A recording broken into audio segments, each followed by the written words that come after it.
Hey, I'm Alex, and welcome to Hallucination. If you love true horror stories, consider subscribing. It really helps the channel grow.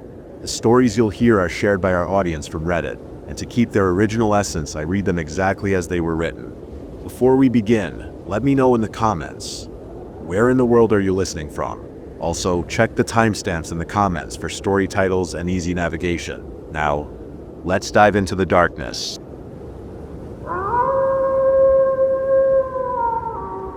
I walked into an old swamp near my house. Now something is watching me.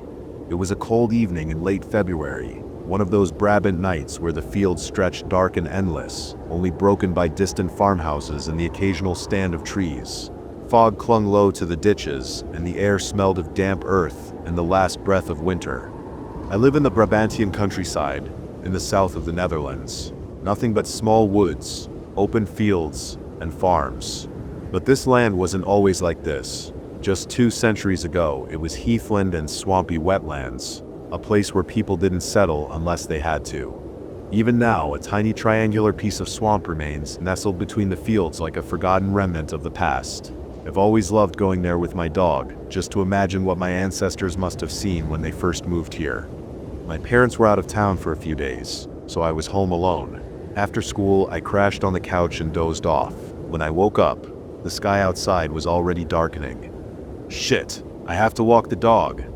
I grabbed the leash and sprinted for the door. It was later than I usually walked her, but I didn't think much of it. The swamp wasn't far, just a few minutes away. As I neared the entrance, I heard the heavy clomp of hooves.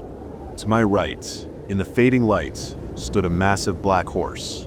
It was taller than any horse I'd ever seen, its body impossibly dark, like it absorbed the light around it. It's spookpard, I thought.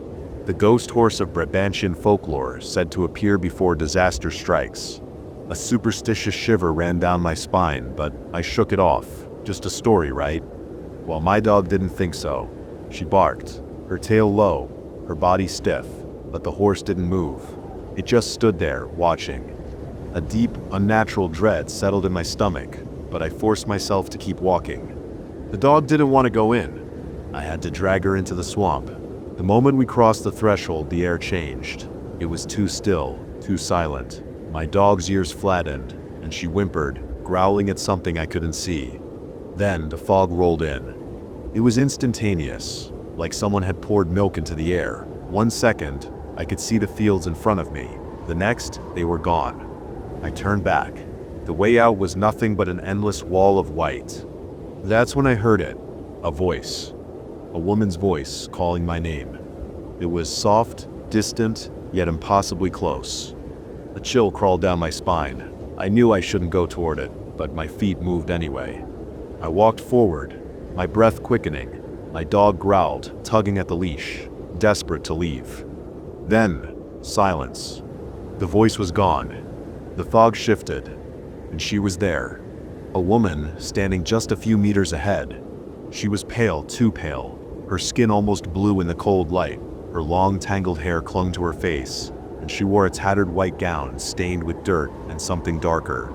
Her eyes they were just wrong. My dog went wild, barking, snarling. Then she smiled and laughed.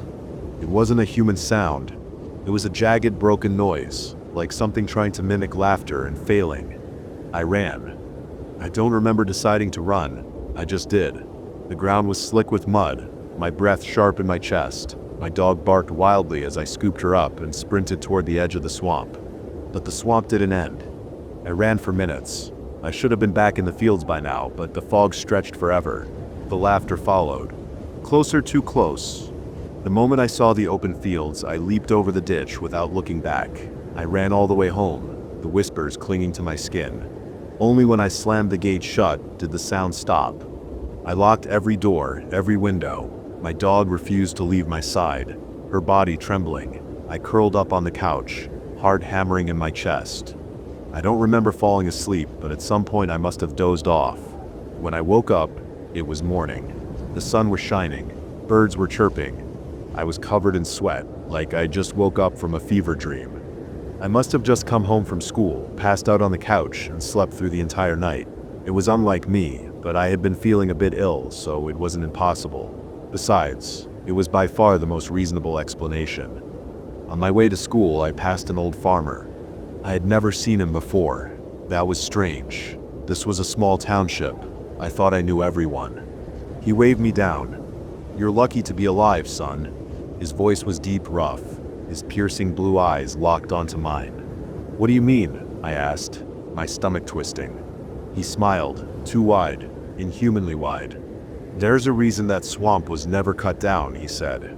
"Those creatures you saw, they used to roam all these lands, but now they've been driven back, forced into the last scraps of what once was." I swallowed hard. "You're safe for now," the man continued. "But it's got your scent now. It knows who you are." I felt sick. "If you ever hear whispers at night, don't look outside. Never." I opened my mouth, but before I could speak, he let out a low, guttural chuckle, and it was the same laugh I'd heard in the swamp.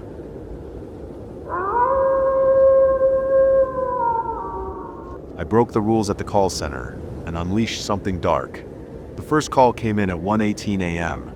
I remember the time exactly because I had just checked the clock, hoping my shift was closer to ending. It wasn't. There were still hours to go. The office was eerily silent, the kind of quiet that made you hyper-aware of every little sound, every breath, every rustle of fabric, every tiny creak of the old office chairs.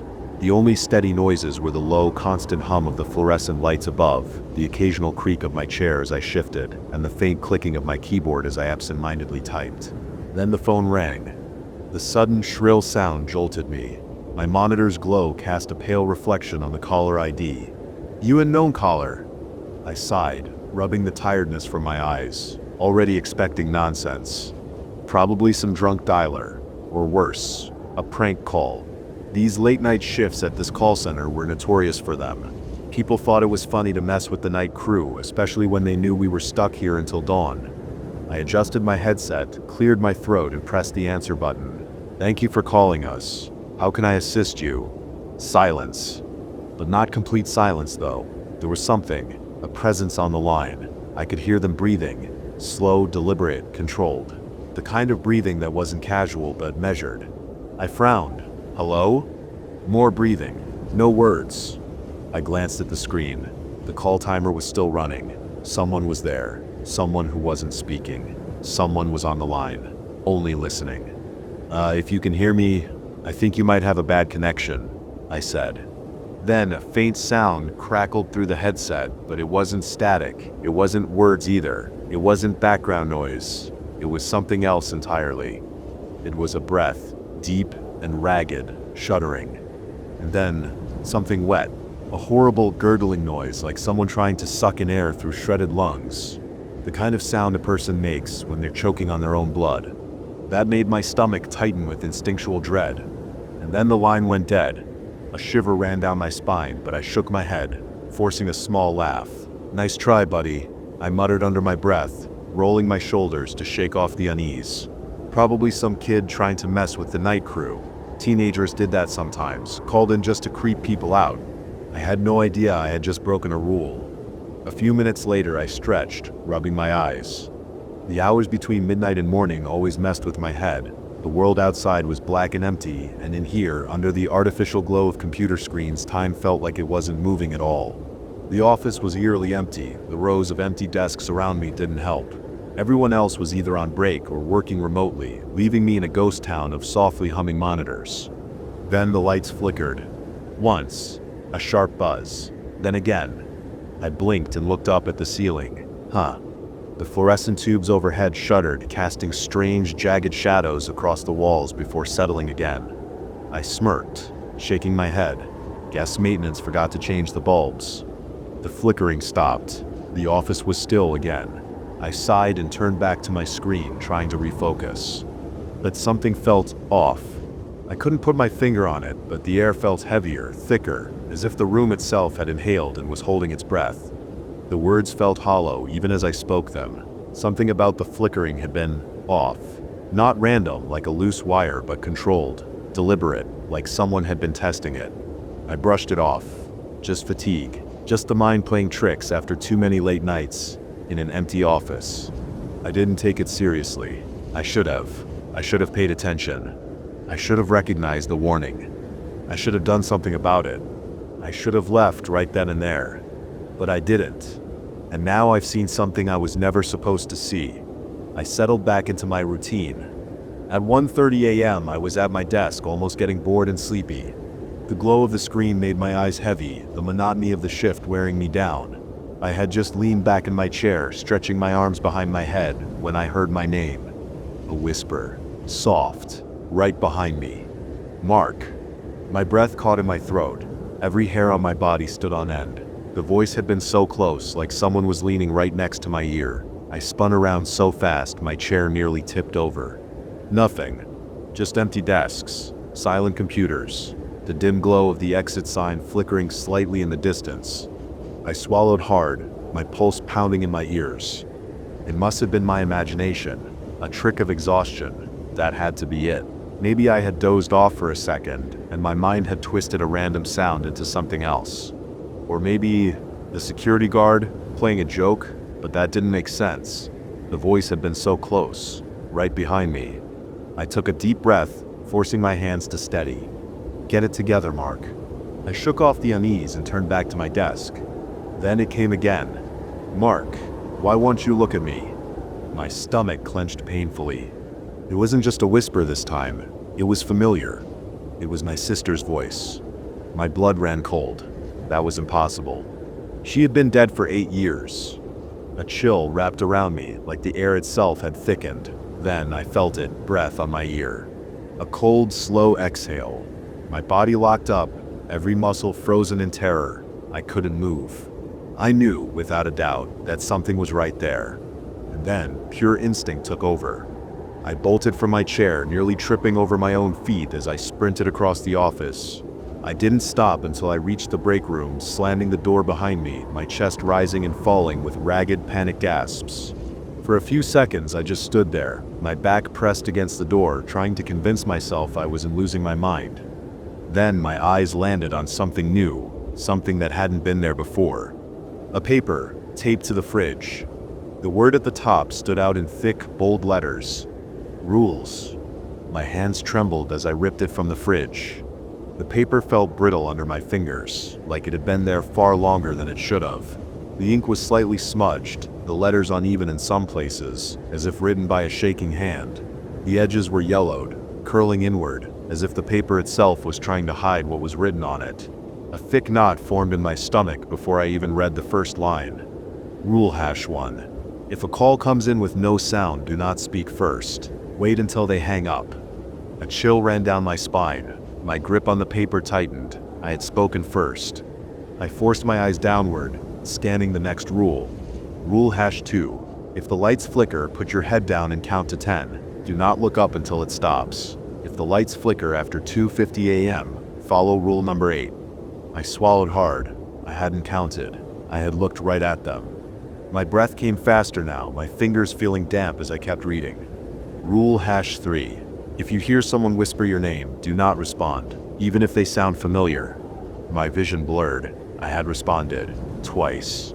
A drop of sweat slid down my temple. My hands shook as I struggled to hold the paper steady. I forced myself to keep going. Maybe, just maybe, I could still get through the night. Rule #4. Every night at exactly 2:13 a.m., place your headset on the desk and close your eyes for 1 full minute. Rule #5. If you hear typing from an empty cubicle, do not acknowledge it. Do not investigate. Rule #6. Never under any circumstances look at the security cameras between 3:33 a.m. and 3:35 a.m. Rule #7. If you see someone standing at the far end of the office, do not react. Do not interact. Rule #8. If you see someone or something weird trying to get closer to you or sitting beside you, do not react. Do not react at all. My fingers gripped the paper so tightly it crumpled slightly. My body went completely numb. At the very bottom of the page, something else was written in bold, larger than the rest of the text. A special warning. If you break a rule once, it will escalate. If you break a rule twice, you won't make it to your next shift. I felt lightheaded. I had broken 3. I had no room for a second mistake. With shaky fingers, I pulled my phone from my pocket. My hands were slick with sweat, but I managed to set 2 alarms. One for 2:13 a.m., one for 3:33 a.m. I didn't know what would happen at those times, but I wasn't taking chances. Then something else hit me, something stupid, maybe even irrational, but it made my skin prickle all the same. There were 8 rules. 8. That number had always been unlucky for me. I remembered being 8 years old when my childhood dog ran away. I had needed 8 stitches after slipping on ice in high school. The last digits of my ex-girlfriend's phone number. All 8s. She had cheated on me with my best friend, whose birthday, of course, was August 8th. 8 had followed me my whole life, and not once had it ever brought me anything good. Now, here it was again. 8 rules. 8 ways to die. I took a deep breath, shaking off the paranoia. I had to be rational. I had to finish this shift. If I let my own mind spiral, I'd make even more mistakes, and I couldn't afford that. Suddenly, right outside the break room door, the unmistakable noise of a chair dragging across the floor came. The sound was slow, deliberate, like someone was dragging it across the floor just to let me know they were there. My stomach twisted. My mouth went dry. Something was waiting, and it wasn't going to let me leave. I forced myself to breathe. Think, Mark. Think. The break room had only one exit back into the office. There was no back door, no window I could squeeze through. I was trapped. I needed to get out. But if I opened the door, what if it was right there? I pressed my ear against the wood, hard hammering so hard I could hear it in my skull. Silence. No footsteps. No breathing. No scraping. Maybe it was gone. Maybe it was waiting. I counted to 3. 1, 2, 3. Then, before I could talk myself out of it, I grabbed the handle and yanked the door open. The office was empty, or so I thought. I stepped out cautiously, my heart hammering, my hands clenched into fists. Something felt wrong. A deep primal instinct clawed at my chest, screaming at me before my brain could process why. My skin prickled, my breath hitched. I was being watched. The air grew thick, dense, as if I was suddenly wading through something heavy and unseen. The space around me felt different, not just cold, but wrong, like it had been tainted by something unnatural. Then I saw it. At the far end of the room, tucked in the shadows where the dim overhead lights barely reached, something stood. Tall, silent, watching. The shape too tall, too motionless.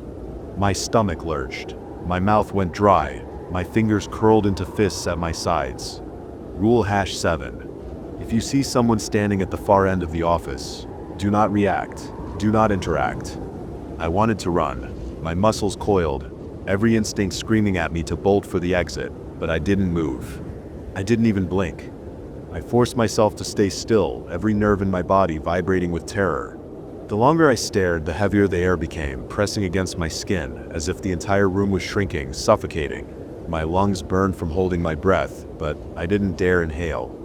Then, after what felt like an eternity, it moved. A single step forward. My knees nearly buckled. Another step, and another. It was coming for me. I stared, vision shaking with terror, my entire body locked in place. I could see it clearer now. Its limbs were wrong, too long, too sharp. It swayed slightly as it walked, like a puppet on tangled strings. I could feel my body screaming to run. Run for the exit, run anywhere. Get away to do anything but stand there frozen, staring at something that shouldn't exist.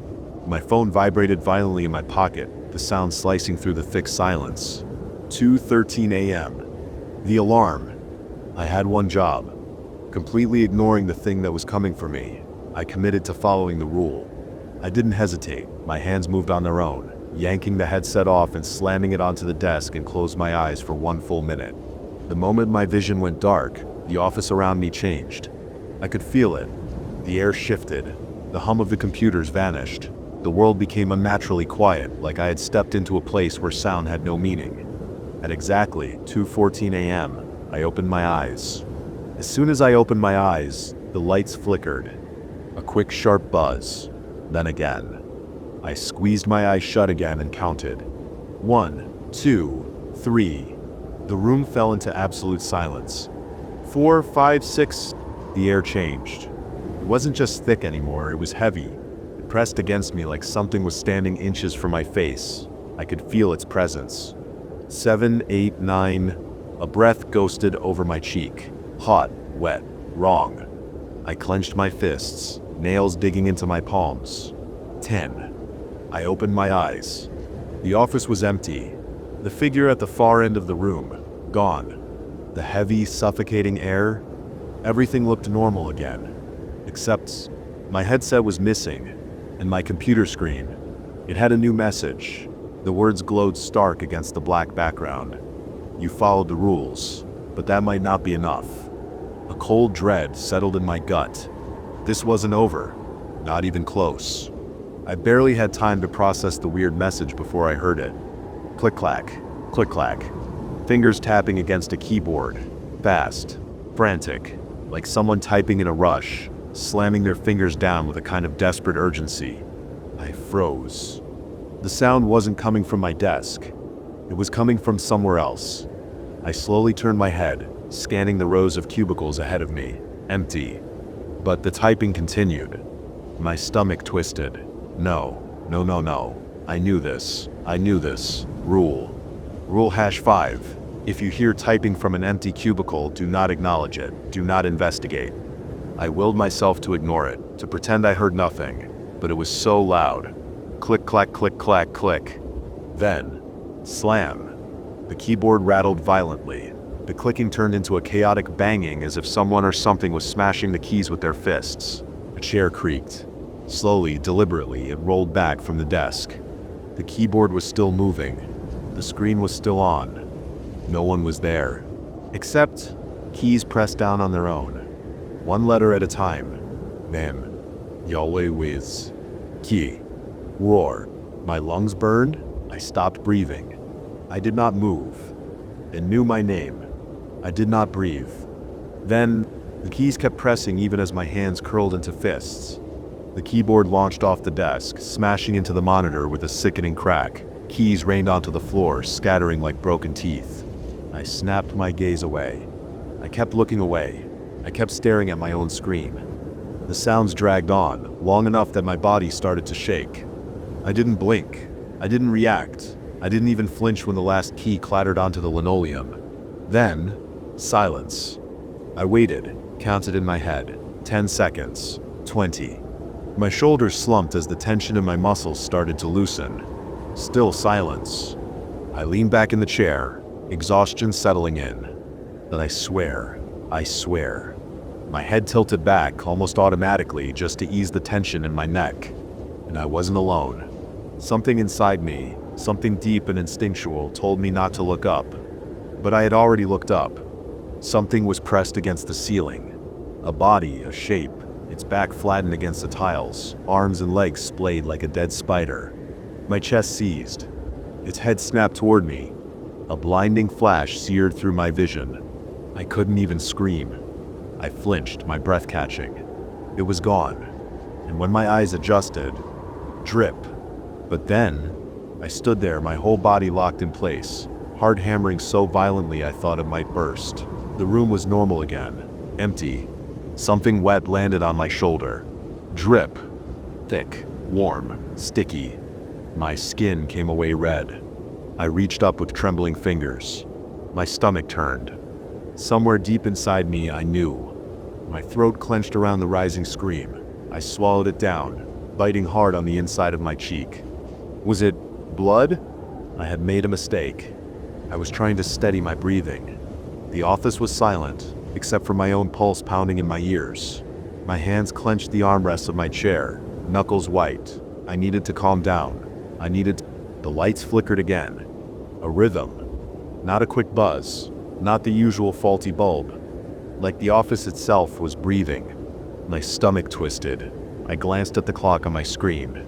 2:53 a.m. I scrambled to remember what was rule #2 again. Then it hit me. If the lights flicker after 2:50 a.m., follow rule number 8. A weight pressing on my chest. Heavy. Crushing. The unmistakable sensation of being watched. A feeling. A presence. The air grew thick, suffocating. My stomach twisted, nausea clawing its way up my throat. I forced myself to stare at my screen, fingers digging into my thighs to keep them from shaking. I could feel it, close, too close. Don't look, don't react. I knew the rule. I knew if I looked, I was dead. But then, something moved. Not beside me, not in front of me. In the reflection of my monitor, a shape. Long limbs shifting in the dark, moving with an unnatural slowness just outside the glow of my screen. I felt the chair beneath me tremble. The desk creaked slightly as if someone was pressing against it. It was coming closer. But it was coming closer. The rules said not to react, not to look away. And then, close enough that I could hear it breathing. Close, too close. It knelt beside me, close enough to touch. A clicking sound, low and sharp, came from its throat. It didn't move. It just waited. I clenched my hands under the desk. I felt it then, something cold, sharp, barely there, like the tip of a blade tracing along my jawline. I didn't react. I didn't flinch. I didn't move. I forced my breathing to stay even, my eyes locked on the screen in front of me. The pressure disappeared. Then, seconds stretched into eternity. The weight lifted. I kept staring forward. It left. And eventually, the air around me shifted. I glued my eyes to my monitor, pretending I was in seconds away from bolting out of the building. I tried to shake it off, tried to focus. Then, buzz, buzz. My phone jolted violently in my pocket. 3:33 a.m. I knew what this meant. I wasn't supposed to look at the security cameras. My fingers clenched around the fabric of my shirt. Not between 3:33 and 3:35 a.m. I set my hands firmly in my lap. I wasn't going to do it. But I felt that unnatural pull. It wasn't curiosity. It wasn't fear. It was something else, like invisible hands gripping my head, slowly turning me toward the monitors. I fought it. I clenched my jaw, shut my eyes so hard they ached. Don't look, don't look, don't look. But then, I repeated it like a prayer, like a lifeline. From the office, I felt movement. Not from the screens. The hallway seemed longer. The cubicles had shifted. I could sense it. The space around me was wrong. And then, from the corner of my eye, darker, something stood up. Not a person. Black, jagged, a shape. My body went cold. Like a puppet made of broken bones. It shouldn't have been able to stand. Its limbs bent in the wrong directions. Its head lolled uselessly to the side. I shut my eyes, tight. A minute passed. I prayed.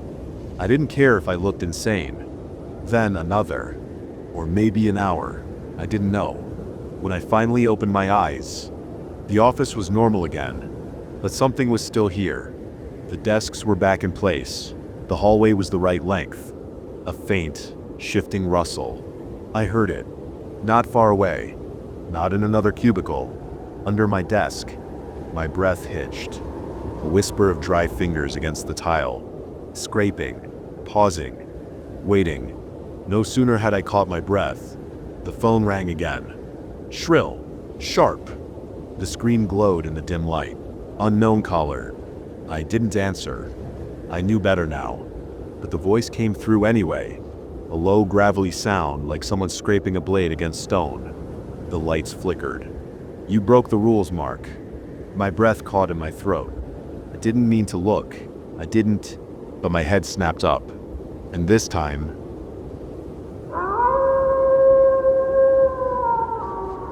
I work from home and I live alone, but I don't feel alone. I've been living on my own since 2019. I had a late start on moving out of my parents' house. I was 23 years old at the time, and I had only barely scrounged up enough money from working in the food industry for most of my life. I finally found a job that allowed me to utilize my degree, a nice remote IT job. It isn't much, but it pays the rent and it puts the food on the table. A nice house in Texas. It has 2 bedrooms, 2 bathrooms, 2 stories, a garage and a backyard. I occupy all of it by myself, and I can comfortably afford it. I don't really like the company of other people. I'm socially awkward and somewhat of a recluse. Occasionally I'll frequent a bar or two. I know what most of you might think. Same as what I've honestly been thinking for a while myself. Why would a single man move into a house with 2 bedrooms? To tell you the truth, I don't remember why I did it.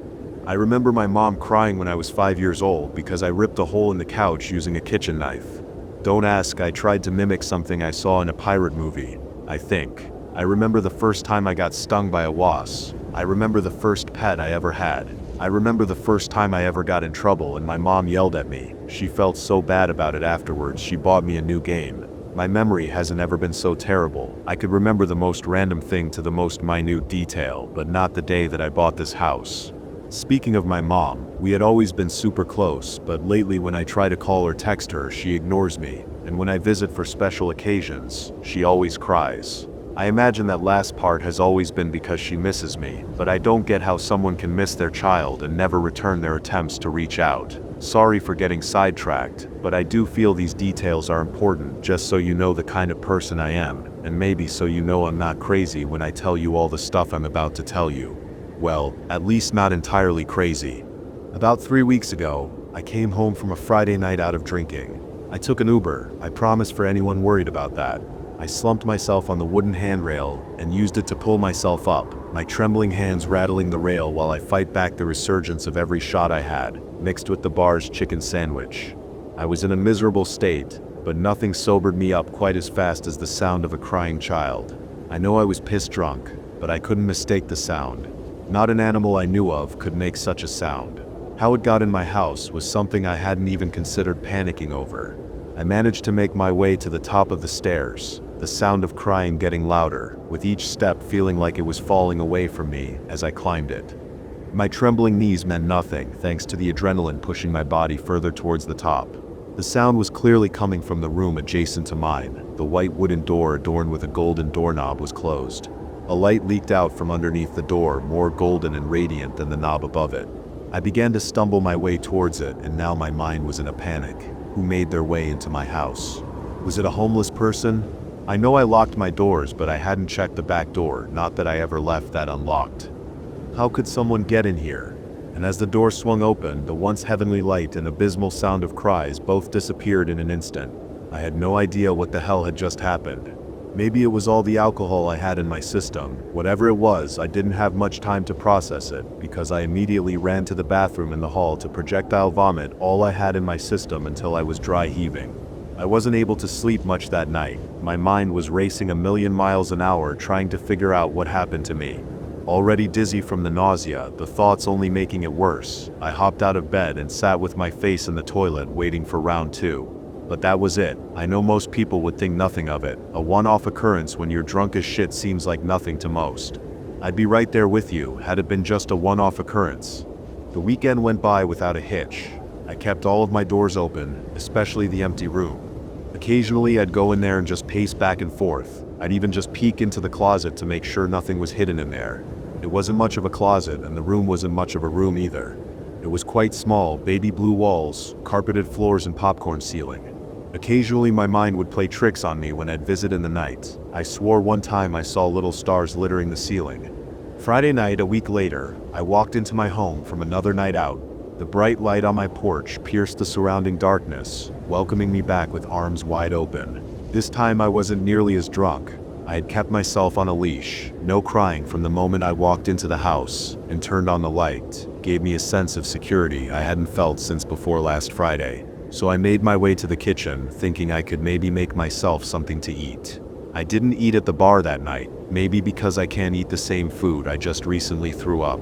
I'm not much of a cook either, I might add, but I can make a damn good grilled cheese.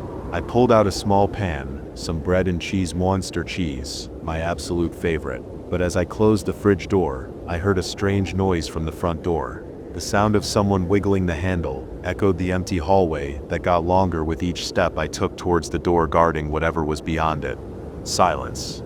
The rattling stopped, and I felt my mouth go dry, my heart pounding even harder. As I reached my hand out towards the handle, I saw it start to turn, and the door began to creep open. I slammed it shut in a hurry. I had no way of protecting myself other than the door acting as my shield. "Who are you? What do you want?" I shouted with my voice trembling. No response. I quickly locked the door, making certain that even the deadbolt was slid into place and latched down. This time the silence didn't only feel deafening, it felt foreboding. A calm quiet that warned of a storm approaching. And then it happened. The thundering boom of banging on the steel, like that of someone desperately trying to get in. I felt my eyes begin to water and my heart pound to the beat of the fists until they eventually went quiet. my heart being the only pounding that became audible. For a moment, while the air was still, I swore I heard a cry from beyond the door, a woman sobbing, and words of desperation fluttered out from her lips. "Please, I'm alone." I stood there, trembling, my mind racing once again to understand. But I knew there was something I had to do, no matter how stupid it was. I approached the door and slowly opened it. The whining of the hinges pierced my ears, but I pushed through it. My fear wouldn't let me open the door any faster. An empty, quiet, and dark porch was all that revealed itself. The only light from the street lamp illuminating the empty street. I went back inside, trembling less than before, and made my way up the stairs and into my room, but not before peeking into the empty one. Still nothing to see in there, and that's all I needed in order to feel comfortable enough to at least get into my nice, comfortable, and safe bed.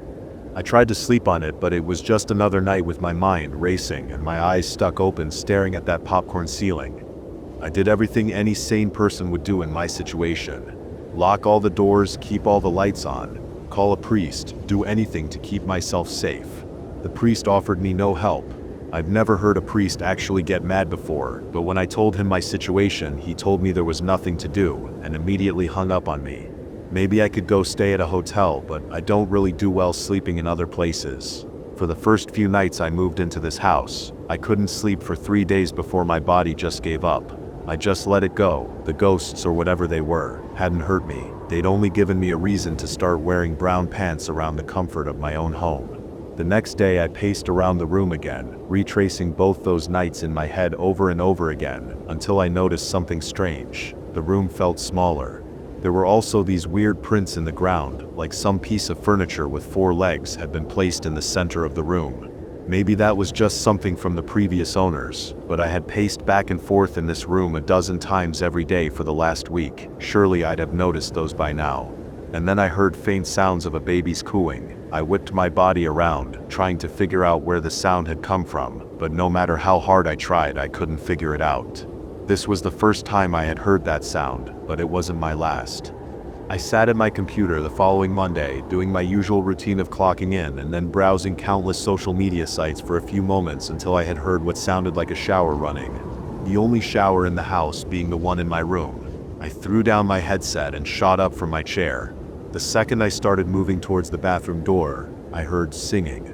A woman's voice was singing in my shower. Did I get plastered last night and then bring a woman home? I mean, I probably would seen her by now, right? I would have had some sign that she was here before the shower started running.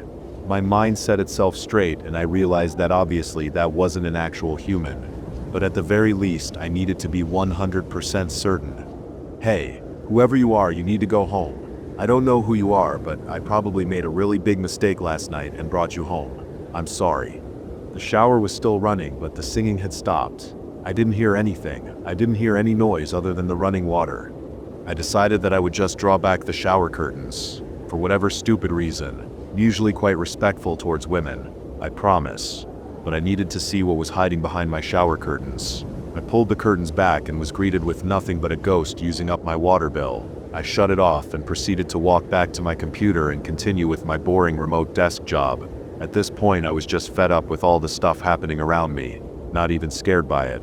So at least that night I was able to sleep better than most. Despite all the weird things going on around me, I was suddenly woken up by someone whispering in my ear. My biggest fear since I was 5 years old was trying to sleep and having a disembodied voice speak into your ear.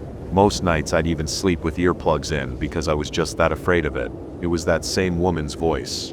Her voice sounded so sweet, but her words were so cold my hair stood up all over my body. To the moon and back.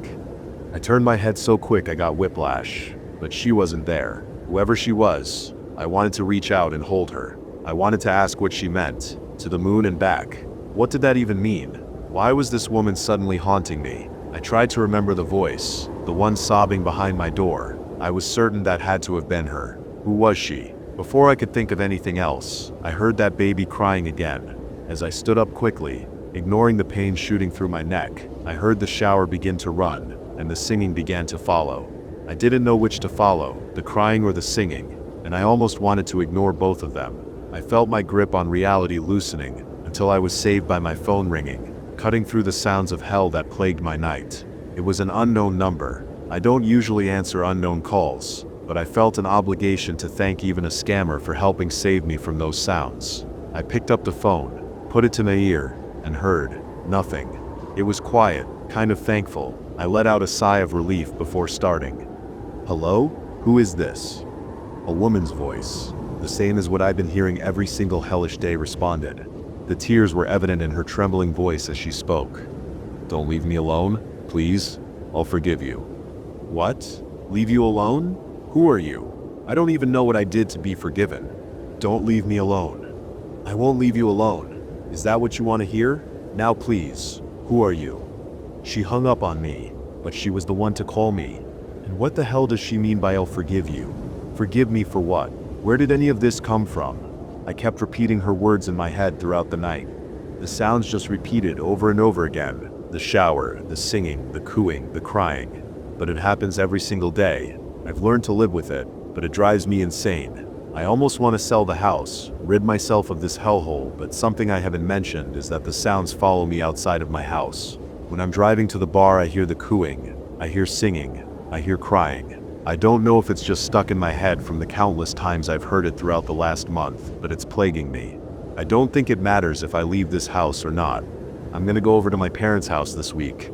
I need some time with my family to help put my mind at ease for even just a little bit. I will update you all soon if anything changes.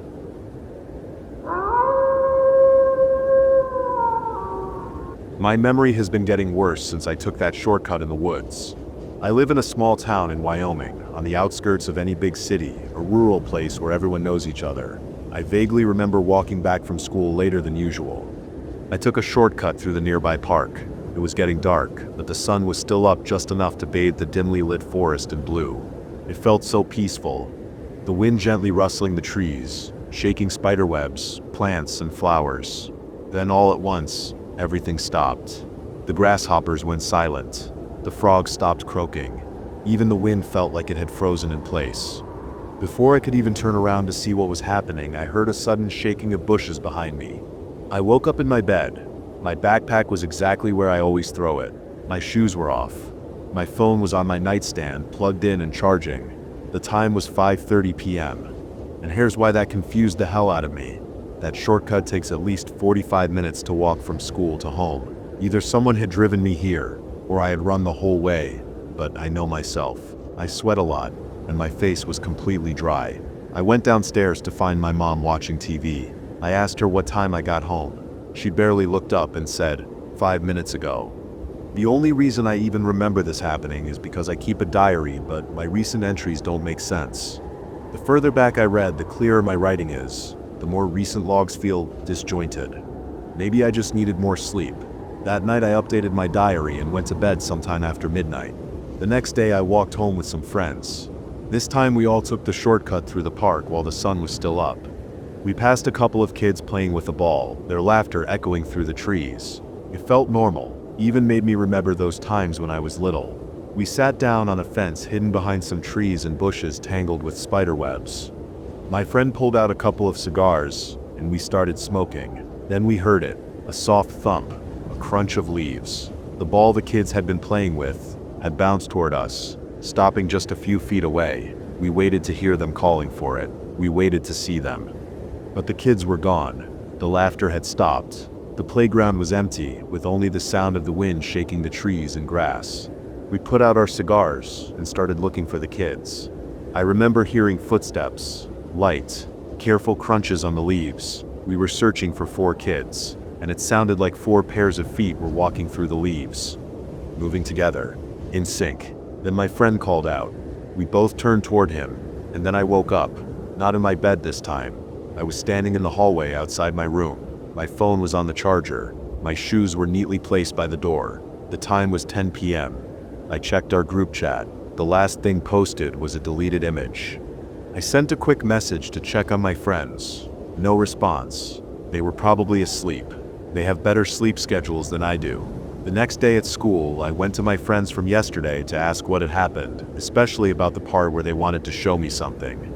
They told me it was something they couldn't really remember, but they vaguely recalled seeing a weird bird's nest, except it was much bigger than normal and covered in long strongs of cobweb.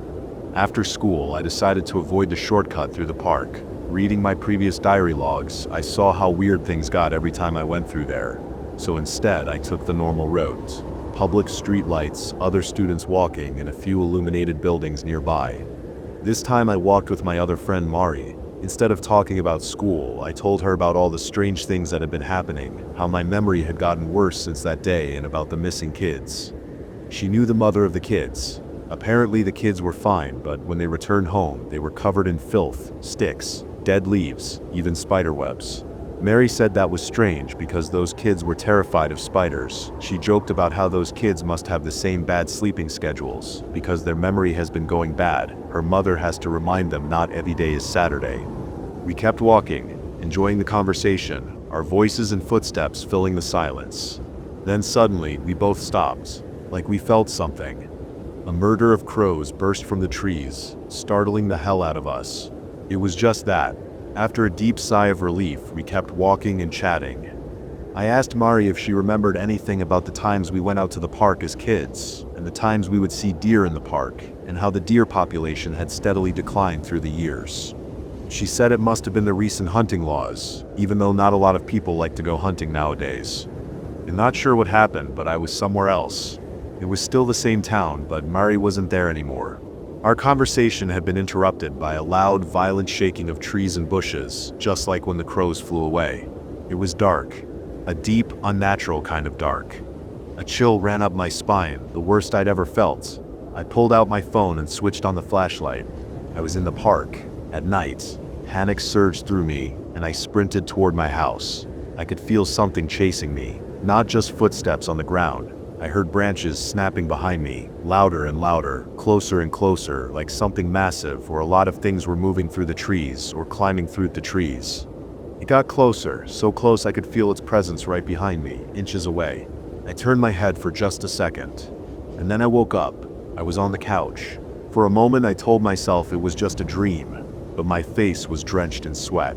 My heart pounded like I had actually run a marathon. I felt a sharp pain in my leg and neck. I went to the bathroom to check myself up better. My leg and neck was covered in strange marks I had never seen before. They looked like bruises, but instead of turning purple, they were a deep orange, arranged in an eerie pattern of triangular shapes. I went to my parents' room to show them, but the room was empty. They were probably out for dinner. I checked my phone. It had finished charging, but now it was broken. The side of the camera was completely shattered. The screen was flooded with notifications.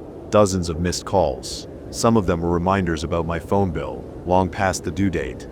Something wasn't right. I wasn't sure when I had last gone outside. My hands were shaking as I checked the date, March 10th. An entire week had passed. I felt my stomach drop. My breath came in short gasps. As the realization hit me, I had lost an entire week of my life. Panic set in. I didn't care that it was 2 a.m. on a weekday. I desperately called my friends. No answer. I opened our group chat, hoping for some clue, something to explain what the hell is happening. I wasn't sure when I had last gone outside, but today was March 7th. An entire week had passed. Panic surged through me. My hands shook as I desperately called my friends, even though it was 2 a.m. on a weekday. No answer. I checked our group chat, and what I saw sent a chill through me. The messages were bizarre, as if my friends were asking questions about things they had already forgotten. It was scattered, disjointed, until one of them casually mentioned that he wanted to start keeping a diary just like me. If I couldn't remember, my diary would. I rushed upstairs to my room. It was a mess. My belongings scattered everywhere.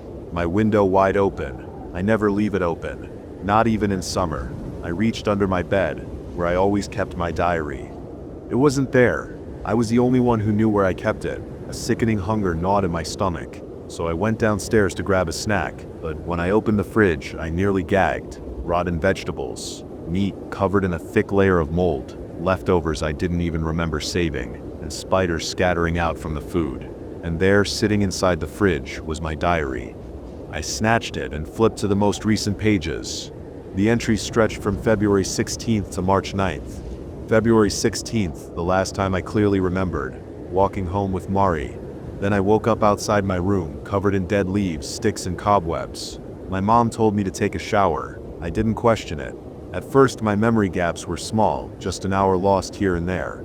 Then it became 2, then 4, then 7, and then days. My phone buzzed. A message from Mari. "Are you okay? I heard you were gone, but then I saw a picture of you, so I texted." My fingers shook as I typed back. "Something is wrong. Can you come over? I don't want to be alone right now." I kept reading. My diary mentioned something disturbing. My parents had been acting strangely. My mom, who always made breakfast for all of us, had suddenly started only cooking for my dad. It was like they forgot I existed. I had to remind them they had a child. And they had the same bruises I did. I flipped to March 9th. The page was covered in dried blood. Or maybe paint. I couldn't read it. I heard a tap. Soft, deliberate tapping against the living room window near the kitchen. I turned toward the door. The same tapping. But now from the opposite side of the house. From the second floor windows. I froze. My skin crawled. The tapping grew louder and louder, until I thought the windows would shatter. I checked my phone. My message to Mari was still unread. Whatever was outside wasn't Mari. Then thud. A heavy sound, like something dropping onto the porch. My breath hitched as a stack of letters fell through the mail slot, scattering onto the floor. The top envelope was from the electric company. A final notice. They were shutting off the power on March 10th. The power was already out. Weak sunlight filtered through the curtains. "What time is it?" I rushed upstairs, flipping frantically through my diary back to one of the last pages. March 9th. I could barely decipher my handwriting. Mom and Dad aren't coming back. They were in the car. I heard a balloon pop, but it wasn't a balloon. There was too much liquid. The ground was wet. It was blood. Spiders everywhere. Before that, I swear I heard something walking on the roof. It was like just one person, then two, then three, and four. I turned it to the last page. I could barely make sense of my handwriting. The kids, Mari and my friends, have gone missing. The last thing they did was send terrible memes to the group chat.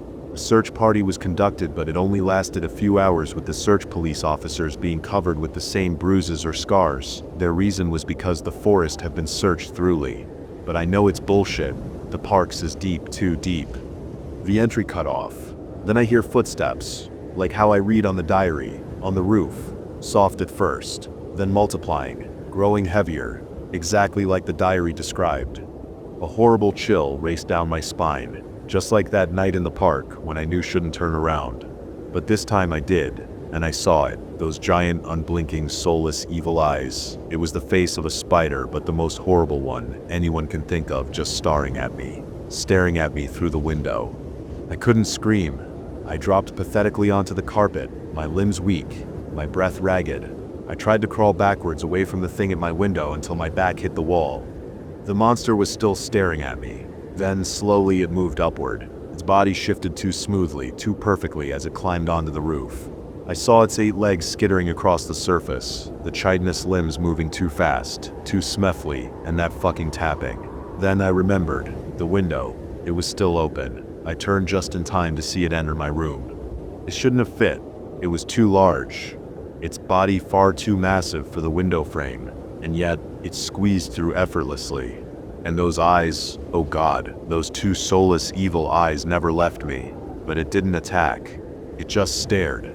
The chill in my body deepened. My skin crawled not just from fear, but from something worse. Something inside me. I could even feel the knot in my neck. The knot, I felt it begin to move from my throat to my tongue. Then I vomited. From the few scraps of food in between the bile, I saw black eerie spheres. Those spheres began to twitch, and they grew legs, and began to scatter away. Some of them climbed into the big monster. They were accumulating into its abdomen, or belly. It already had at least 1,000 of those tiny spiders wiggling around the monster. It made me vomit again, but this time spitting out more tiny spiders. Some of them crawled to me, but I felt too weak and in pain to do anything. The cold became unbearable, a sharp, spreading agony. I convulsed from the terrible pain I felt on my back. I screamed, because I could feel it. Something bursting through my back. I could feel my back growing and growing more, and thousands of tiny needles dancing on top of my spine. I cried of pain, and from all the adrenaline is when I finally understood. The spider was a mother. It wasn't after me. It was looking for its babies. That's the last thing I remembered, until I woke up, but I wasn't home. The room was too white, the air smelled sterile, and the steady beeping of an electrocardiogram filled my ears. I was in a hospital bed.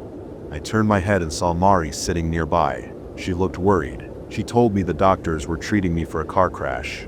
Most of the damage was on my back, but I was lucky it wasn't fatal. I would need to stay in the hospital for a while. The doctor came in to check on me and gave me news about my parents. They were alive, recovering fast. That should have been a relief, but something didn't feel right. I asked about the accident. What exactly happened? According to the police, they found our wrecked car with a fallen tree crushing its roof. There was so much blood that a nearby patrol car stopped to investigate. That's how they found my parents. But they didn't find me there. They found me in my bedroom, collapsed on the floor as if I had just been plugging in my phone to charge. I had vomited from the adrenaline before passing out completely. None of it made sense. I didn't tell anyone what I remembered. A week passed. For the first time in a long time, I wasn't forgetting things anymore. No amnesia attacks. No strange gaps in my memory. It was as if nothing had ever gone wrong. But I finally pieced it together. It wasn't my sleep schedule. It wasn't stress. It all started the night I took that shortcut through the woods. I had this weird feeling, the same feeling I'd written about in my diary right before every single memory lapse. And the only time I didn't experience one was that morning when I saw it. The spider. Those two massive, soulless, inhuman eyes still haunt me. That thing did something to make me forget. It must have. It laid its eggs inside me and left, only to return later to do the same, again and again, until I stopped leaving the house. And when I did, it came straight to me. It knew exactly where I was. It was waiting for its children to hatch. I thought I was losing my mind. Then I was discharged a few hours ago. I returned home and everything was normal. My parents were fine. They acted like their usual selves. No one mentioned anything strange. No one talked about the accident. Maybe I had imagined it all. For the first time in a while, I went to bed early. My wounds were still recovering. I was just thinking Evering was just some weird delirium. Until tonight. I woke up with the worst coughing fit of my life. My chest burned, my throat seized, and something came up. A small twitching black shape. Then it moved. Tiny spike legs erupted, put of it, and began to move vigorously. I crushed it instantly, no hesitation. And that's when I knew it was real. Everything really happened. I rushed to find my diary. I needed proof, something to remind me in case I started forgetting again. It was gone. I searched everywhere, under the bed, inside the closet, behind the desk, nothing. My phone was gone too. The only thing left was my computer that I mostly just use for games or videos, and where I found this unfinished draft, the one I'm writing now. I scrolled through what I'd written, the memories of me, Mari, and my friends, the attacks, the thing in the woods. I know what's going to happen to them next. I have to help them. But how? That spider didn't kill me because I was carrying its children. Now that I'm not useful anymore, what happens next? It must have known it needs living hosts to keep its babies alive. Why else would it have not do anything the moment I saw it? I used to see deer in that park all the time. And at least for now, it doesn't have a taste for humans. But if you ever find yourself walking to home from your work or school, and you make it home not knowing how, just don't make it too obvious that you know something is wrong.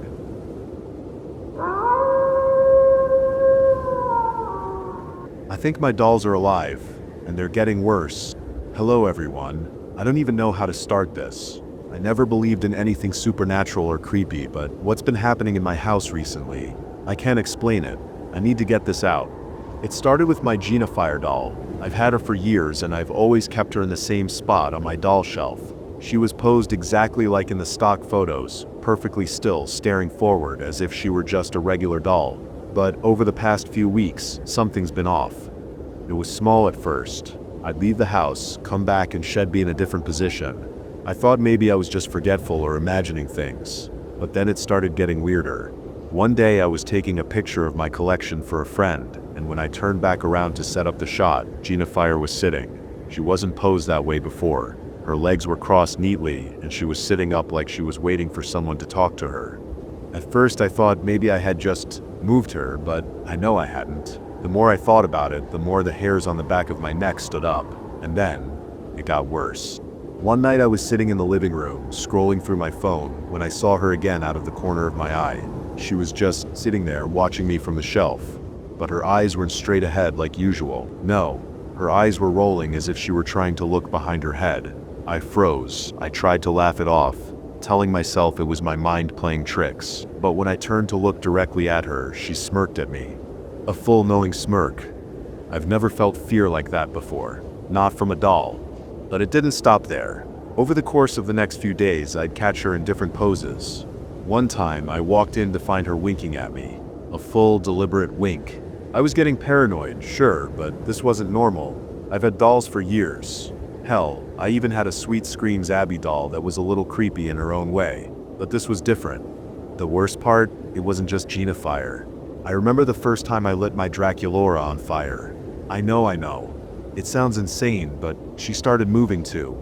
Her eyes would follow me across the room, and she started whispering things in the night. I tried everything, moving her, locking her away, even breaking her, but nothing worked. She wouldn't stop. So, in a moment of desperation, I set her on fire. I thought it would end the whole thing. But when the flames burned out, I found her ashes scattered in a perfect broken heart shape on the floor. I should realize then. Now, I think the spirit inside Draculaura must have moved into Gina fire. How else could she be moving like this? How else could she be acting this way? Every night I hear whispering, soft and unintelligible. Sometimes I feel like I'm being watched, even when I'm alone in my own house. I'm scared to sleep.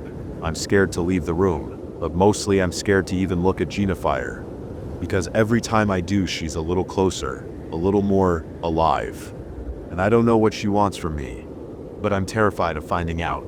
If anyone has advice, or if anyone's had a similar experience, please, let me know. I don't think I can take much more of this. I just hope it's not too late.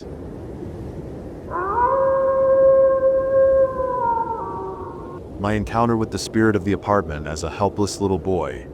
The story I'm about to tell you is told from the best of my recollection. I can't be certain. 100% of the story is how I remember it, but I can only be certain it is 100% of what I felt. I was just 4 or 5 years old at the time. Assume all the dialogue from family is not told in English, but in our native tongue of Bisaya. In 1999, my family moved into a new apartment. We were an immigrant family consisting of myself, my mom and dad, and my Lola grandma in most Filipino languages. My parents were both born in the Philippines along with my Lola, and I was born here in the US. This was a pretty big deal for my family because it was the first time my parents could afford a place to stay solely on their income. Previously, we stayed with my aunt and uncle, which did not work well at all. My mom hated my uncle's guts, and my uncle hated all of us. My aunt, who's my mom's sister, was powerless to stop the conflict between her husband and my mom. Things went well for a while. I started kindergarten and walked to school every day with my dad. But every time we walked out of the apartment complex, we saw this ugly-looking tree. It was at least 40 or 50 feet high and never seemed to have any leaves. Matter of fact, it didn't have any birds on it like the other trees, and every branch was thick and sharp. It was like lightning bolts scattering out from the tree. It seemed to watch us on our way in and out. My dad worked nights at a department store and my mom worked in the day as an architect. So with school, I mostly saw my mom. One day my dad got laid off. Then things slowly took a turn. My parents argued at first. Then arguments became shouting contests, and soon they became violent. I don't know who started it first, but it was ugly. I once saw while peering out the door of my grandma's room, my parents screaming. My mom threw food at my dad, and my dad pushed my mom off of him. The screaming was so loud that a neighbor came to see if things were all right. Later that night I went to the bathroom and I noticed something was off about the living room. It was dark and quiet, but something felt like there was someone there staring at me. I went to the bathroom, came back to my room and slept. The next evening our family had prayers. We were a devout Roman Catholic family like most Filipinos were, and we had prayers together every other night, praying the rosary. I was playing with my toys a little louder and my mom grabbed my hand saying, "We are praying. The devil will get you if you do not pray." My father lashed out saying, "Don't talk to him like that, he's only a child." My mom said, "Okay, fine. How about you get a job then and maybe you could make a good example for him." An argument broke out as my Lola tried to calm things down. I ran to my room and my mom grabbed my shorts to sit me down. She yelled in my ear, "We are praying." My dad grabbed her hand off me and told me to go to my room. My Lola took me in and my mom said, "You are all letting the devil in this house. Stay." The argument continued. As my Lola took me into her room where I usually slept, I saw the tree outside the window. It was as if it was staring into our window from across the parking lot. I ignored it and closed my eyes and covered my ears. Again, I woke up that night to go to the bathroom with a nasty stomachache. I was very sleepy but also in pain. Next to me while I was sitting on the toilet was the bathroom counter made of wood and marble. In the grain of the wood I saw what looked to be a devil with horns and a pitchfork. It stared at me like it was smiling at my pain and a hatred for me. There was no sound and no movement, but I felt it was talking to me. I felt something deep down being said. "You're a disgusting little shat stain. You know that. Look at you. Your pants down with your little deck hanging out. I've seen you playing with it. God don't like that. Where are you going to go? I'm here right next to you. Go ahead and run. You think they'll believe you? I am the spirit of this home, and I see you. I'll have a surprise for you. You little bastard. Disgusting little trash. You have no Jesus here." I closed my eyes praying the prayer of Saint Michael as my stomach hurt more. I saw for some reason with my eyes closed, flashing lights that looked just like the devil in the wood, and I felt that same horrible voice. "Listen to me when I talk to you, you piece of Shasterisk tea. I am the spirit of this place. I will get your mom and your dad and your Lola and the little girl in your mommy's belly." A week later, my mom announced she was pregnant. The fighting between my parents continued, and some days they were a loving couple, as though nothing happened. Still, I felt a presence. As I walked to school with my dad, the tree seemed to be even more alive. It seemed to stare us down with a hatred no little child could fathom. Some of the branches looked so sharp it was going to kill me at any moment. When I was being driven home from school in the rain, I felt something tell me to open the car door. For some reason, I felt an entity tell me it would be cool to jump out and roll like an action movie hero, even though I knew it was a bad idea. "But your dad is here," I felt something say, so I unbuckled my seatbelt, opened the door, and my dad grabbed me by my arm, reaching from the driver's seat, screaming at me to stop. I closed the door. My dad drags me into the apartment, spanks me, and tells me never to do that again. Months go by without anything other than the usual arguing. My mom would later give birth to my baby sister. While my parents were away spending time with, I assume, their friends, I was with my Lola watching TV. My Lola was praying as usual, and then I watched her take my sister out of her cradle. She carried my baby sister when I went to grab more toys from my parents' bedroom, and I watched her go to the front door. She struggled to open the door while holding my baby sister, and I watched in confusion. My Lola then turned around and said, "Be a good boy, please be a good boy." Then she put my sister back in her cradle and continued praying. On Monday morning, I was eating oatmeal before school while my dad went to shower. My mom walked out of the door after giving me a kiss, and when she closed the door, I noticed something strange about a shelf. I don't know if it was the sunlight reflecting from the window, but I could have sworn I saw two eyes from behind the shelf. It was staring at me as though trying to get me to stop eating. I ran into my parents' room looking for my dad, and my dad was there, putting on his clothes for the day. And then behind me was my mom once more. She stared at me and my dad stared at her. More screaming erupts, something about the car, and then my mom grabs my dad by the neck as my dad holds her off. I saw a strange red discoloration on the doorway. It was almost as if it was blood. I was scared and wet myself. On Friday, my parents went out with their friends again, and my sister was in the cradle while I was watching cartoons in my Lola's room. A force told me to take out my sister from her cradle, put her on the ground, and jump on her. I felt something control me, take her out, put her on the ground, and I stood above her. I saw fear in my baby sister's eyes until I heard my Lola praying very loudly. She was a scared 80-year-old woman. I got down, picked up my baby sister, put her in the cradle after giving her a kiss, and cried. That Sunday, as per tradition for many Filipino families, we bring a priest to bless the house. The Filipino priest throws holy water everywhere, and then I see the door to my parents' bedroom stained with blood once more. The priest seemed to notice, saying, "What is that?" My parents had no idea what it was. It became very, very cold, and it was 98 degrees outside. I started having an asthma attack, and the same angry voice came. "Get him out, you little sasterist tea, or I will get you. I command you." I froze still and held my mom. Over the next few weeks, everyone was getting sick. My sister and I went to the hospital for asthma. My mom went to the hospital, I think, because of her diabetes, and my dad broke his arm. My Lola was affected by dizzy spells and seemed to lose her breath a lot. My parents, despite being Catholic, were very superstitious people. They talked about the strange occurrences they had themselves, such as missing objects, the ugly tree, and the anger they felt for no reason. A Filipino healer, or whatever he was brought in through a friend of a friend. All of them religious but also superstitious. He came to be a psychic and a healer. His name was Noli. Noli said, "In this house is an evil force." There was a black family who lived here, who was also Christian.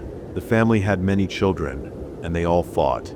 Some of the children had died in an accident, and one of them, the eldest, was a gay young man. His parents did not approve of him, and threatened to kick him out. And then he grabbed the gun from his mom's purse and shot himself. Noli then went on to say, "The son tells me to bless this house or get out of it. There is an evil here that is looking to torment the people here." Noli gave my parents a ritual to do where they put symbols of Jesus and the Virgin Mary all throughout the house. It was the Filipino Jesus and the Virgin Mary, of course. Not that it really mattered, I guess. Food was placed around an altar for the children here who died, including the eldest son, to be given love that they needed, and for the parents to have the food that they had trouble bringing, as Noli said. The strange occurrences stopped, and I stopped feeling the presence of the spirit of the apartment. The ugly tree across the parking lot seemed to slowly die until it rotted, and the realtor company probably had it cut down. Our family eventually moved out of the apartment and into our first house. Once again, this story is told from the best of my recollection. I had also filled in gaps in my memory, some of them at least, such as the reason for my parents fighting. But as I said before, what I felt telling this story is still 100% the same. I am not religious and I have deep objections to organized religion. But I hope and even pray that whoever is staying in that godforsaken apartment is living in peace.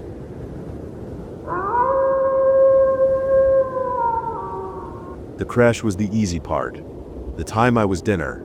1 second I was gripping the wheel, my headlights cutting through the rain. The next I was spinning. Metal groaned. My tires lifted off the ground. A sickening lurch twisted my stomach as the car flipped, slammed into something hard, and came to a rest upside down. For a moment, all I could hear was my own breath, ragged and sharp in the suffocating silence. Then came the pain. A deep, searing ache in my ribs, while hot trickled down my forehead. My fingers trembled as I unbuckled myself, dropping onto the roof of the car. The windshield was shattered, glass scattered like jagged stars in the dim glow of my dying headlights. I had to get out. I turned in a slow circle. The road was gone, lost somewhere behind a wall of trees. My car had veered deep into the woods. No headlights, no distant hum of passing cars, just the chirp of unseen insects and the whisper of the wind. I sucked in a breath, tasting damp earth and the faint copper tang of blood. Shit. The driver's side was crushed against a tree, but the passenger door groaned open with effort. I crawled through, wincing as twigs and stones bit into my palms. The rain had slowed to a drizzle, mist curling through the trees, thick and heavy. My phone was in my jacket pocket, but when I pulled it out, the screen was a spiderweb of cracks. I needed help. A flicker of movement in the distance made me freeze. A shadow shifted between the trees, too far to make out. My pulse kicked up. "Hello?" My voice was hoarse, raw from the crash. Silence. Then, a lantern flickered to life. It wasn't just a trick of my eyes. There was someone ahead, just beyond the mist. The glow wavered, then started toward me. Footsteps, slow and deliberate, crunched against the damp leaves. Relief flooded me. Hey, thank God. A figure stepped into view. An old man hunched beneath a thick coat, his face shadowed beneath the brim of a wide hat. The lantern in his grip swayed gently, casting his features in flickering light. His eyes were pale, almost colorless. The light stopped. "Car crash?" His voice was a rasp, like dead leaves dragged across stone. I swallowed hard. "Yeah. Do you have a phone? I need to call for help." He tilted his head slightly. "No phone, but my house ain't far." I hesitated. The stranger studied me, unreadable. The woods stretched in every direction, a labyrinth of darkness. If I stayed, I risked hypothermia or worse. If I went... The old man turned without another word, his lantern bobbing as he walked. I followed, my ribs protesting every step. The forest pressed in around us, the trees twisted and gnarled, their bark peeling in thick, curling strips. The farther we went, the quieter it became. The air felt wrong, thick with something I couldn't name. "All right," I said. lead the way. Something inside me was changing. I pressed a trembling hand against my chest. My heart pounded, faster than it should. My skin felt tight, stretched too thin over my bones. My fingers twitched against the sheets, itching with a restless energy I didn't understand. I needed to get out of here. I forced myself to sit up, dizziness washing over me. My limbs felt heavier, but I pushed through it. The room was suffocating, the air thick and humid. Every breath felt like I was inhaling something rotten, something spoiled. The stew. What the hell had they fed me? I stumbled toward the window again, gripping the frame with clammy hands. The latch still wouldn't budge. My fingers scraped against the wood, my nails digging in deeper than they should, deeper than was normal. I yanked my hands back. My nails had thickened, darkened. I swallowed hard. My reflection in the glass was warped in the moonlight, but I swore my pupils were too wide, swallowing up too much of my eyes. My skin looked flushed, almost feverish. Panic clawed up my throat. I turned toward the door, my mind racing. I had to get out. I had to find a way to escape before. A noise. Not from the hallway. From inside my room. I froze. Something shifted in the corner. A dark mass huddled near the floor. At first I thought my fevered mind was playing tricks on me, but then it moved again, slow and deliberate. Breathing. Low, raspy. I wasn't alone. I reached blindly for anything I could use as a weapon. My fingers closed around the metal lamp on the nightstand. I yanked it free, gripping it tight as I took a slow step forward. "Who's there?" My voice came out hoarse, strained. The breathing stopped. Then, a whisper, soft as silk. "You're almost ready." A jolt of terror shot through me. I swung the lamp. It passed through empty air. The shadow was gone. Only the whisper remained, curling around my skull, burrowing deep into my bones. I was changing, and I didn't know if I could stop it. I dropped the lamp, my hand trembling as I backed into the corner of the room. My pulse raced in my ears, drowning out all sound except the rush of blood through my veins. The whisper lingered in my mind, the words curling like smoke, leaving a bitter taste in my mouth. "You're almost ready." For what? What did that mean? I wanted to scream, to call for help, but my throat was dry, tight, as if something inside me had already begun to choke the life out of my voice. The room felt colder now, the air thick, pressing down on me like a weight. I could hear my breath, shallow and uneven, as I fought to keep control. The walls felt like they were closing in, the edges of the room bending and warping as though reality itself was starting to splinter. I glanced back at the window, but the reflection that stared back at me wasn't mine. It was wrong. The eyes in the glass were too wide, too dark. A twisted version of myself, staring back in silence. A low chuckle echoed in the room. I spun around, but there was no one there. My heart thundered in my chest. I needed to get out of this place. I needed to escape, but every step I took toward the door felt heavier, more laborious. The hunger inside me pulsed like a heartbeat, an insistent throb that only grew worse the more I tried to ignore it. The whisper came again, clearer this time. "You're one of us now." I gripped the doorknob, forcing it open, but the door wouldn't budge. It was as if something on the other side was holding it shut, a force I couldn't see but could feel pressing against the wood, keeping me trapped inside.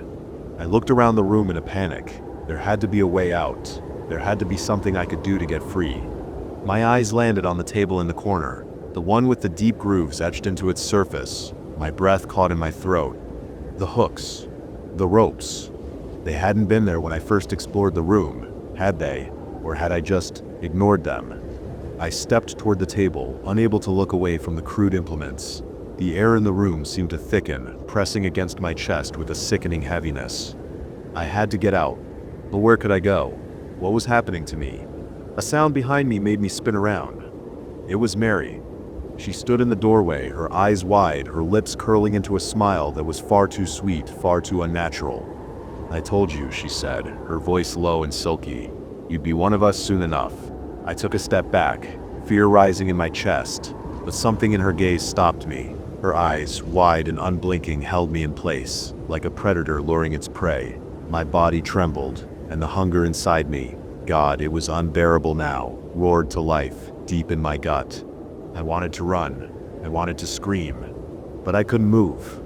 "I'm sorry," Mary continued. her voice soothing, but her words only twisted deeper inside my mind. "You were always meant to be here. We've been waiting for you, for so long." I couldn't breathe.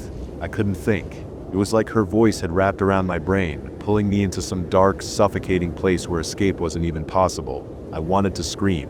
I needed to scream, but I couldn't. "You'll understand soon," she said. "You'll understand what we are, what we do." I tried to shake my head, tried to fight the pull of her words, but it was like they were sinking into my soul, rooting me to the spot.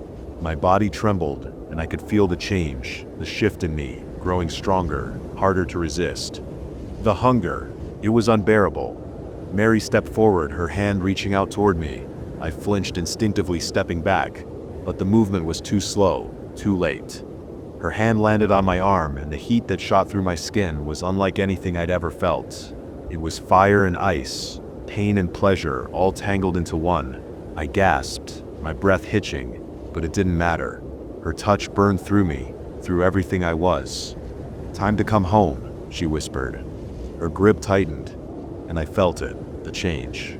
It spread like wildfire, racing through my veins, crawling under my skin. My body, my soul, everything about me was shifting, turning into something else. Something I couldn't control.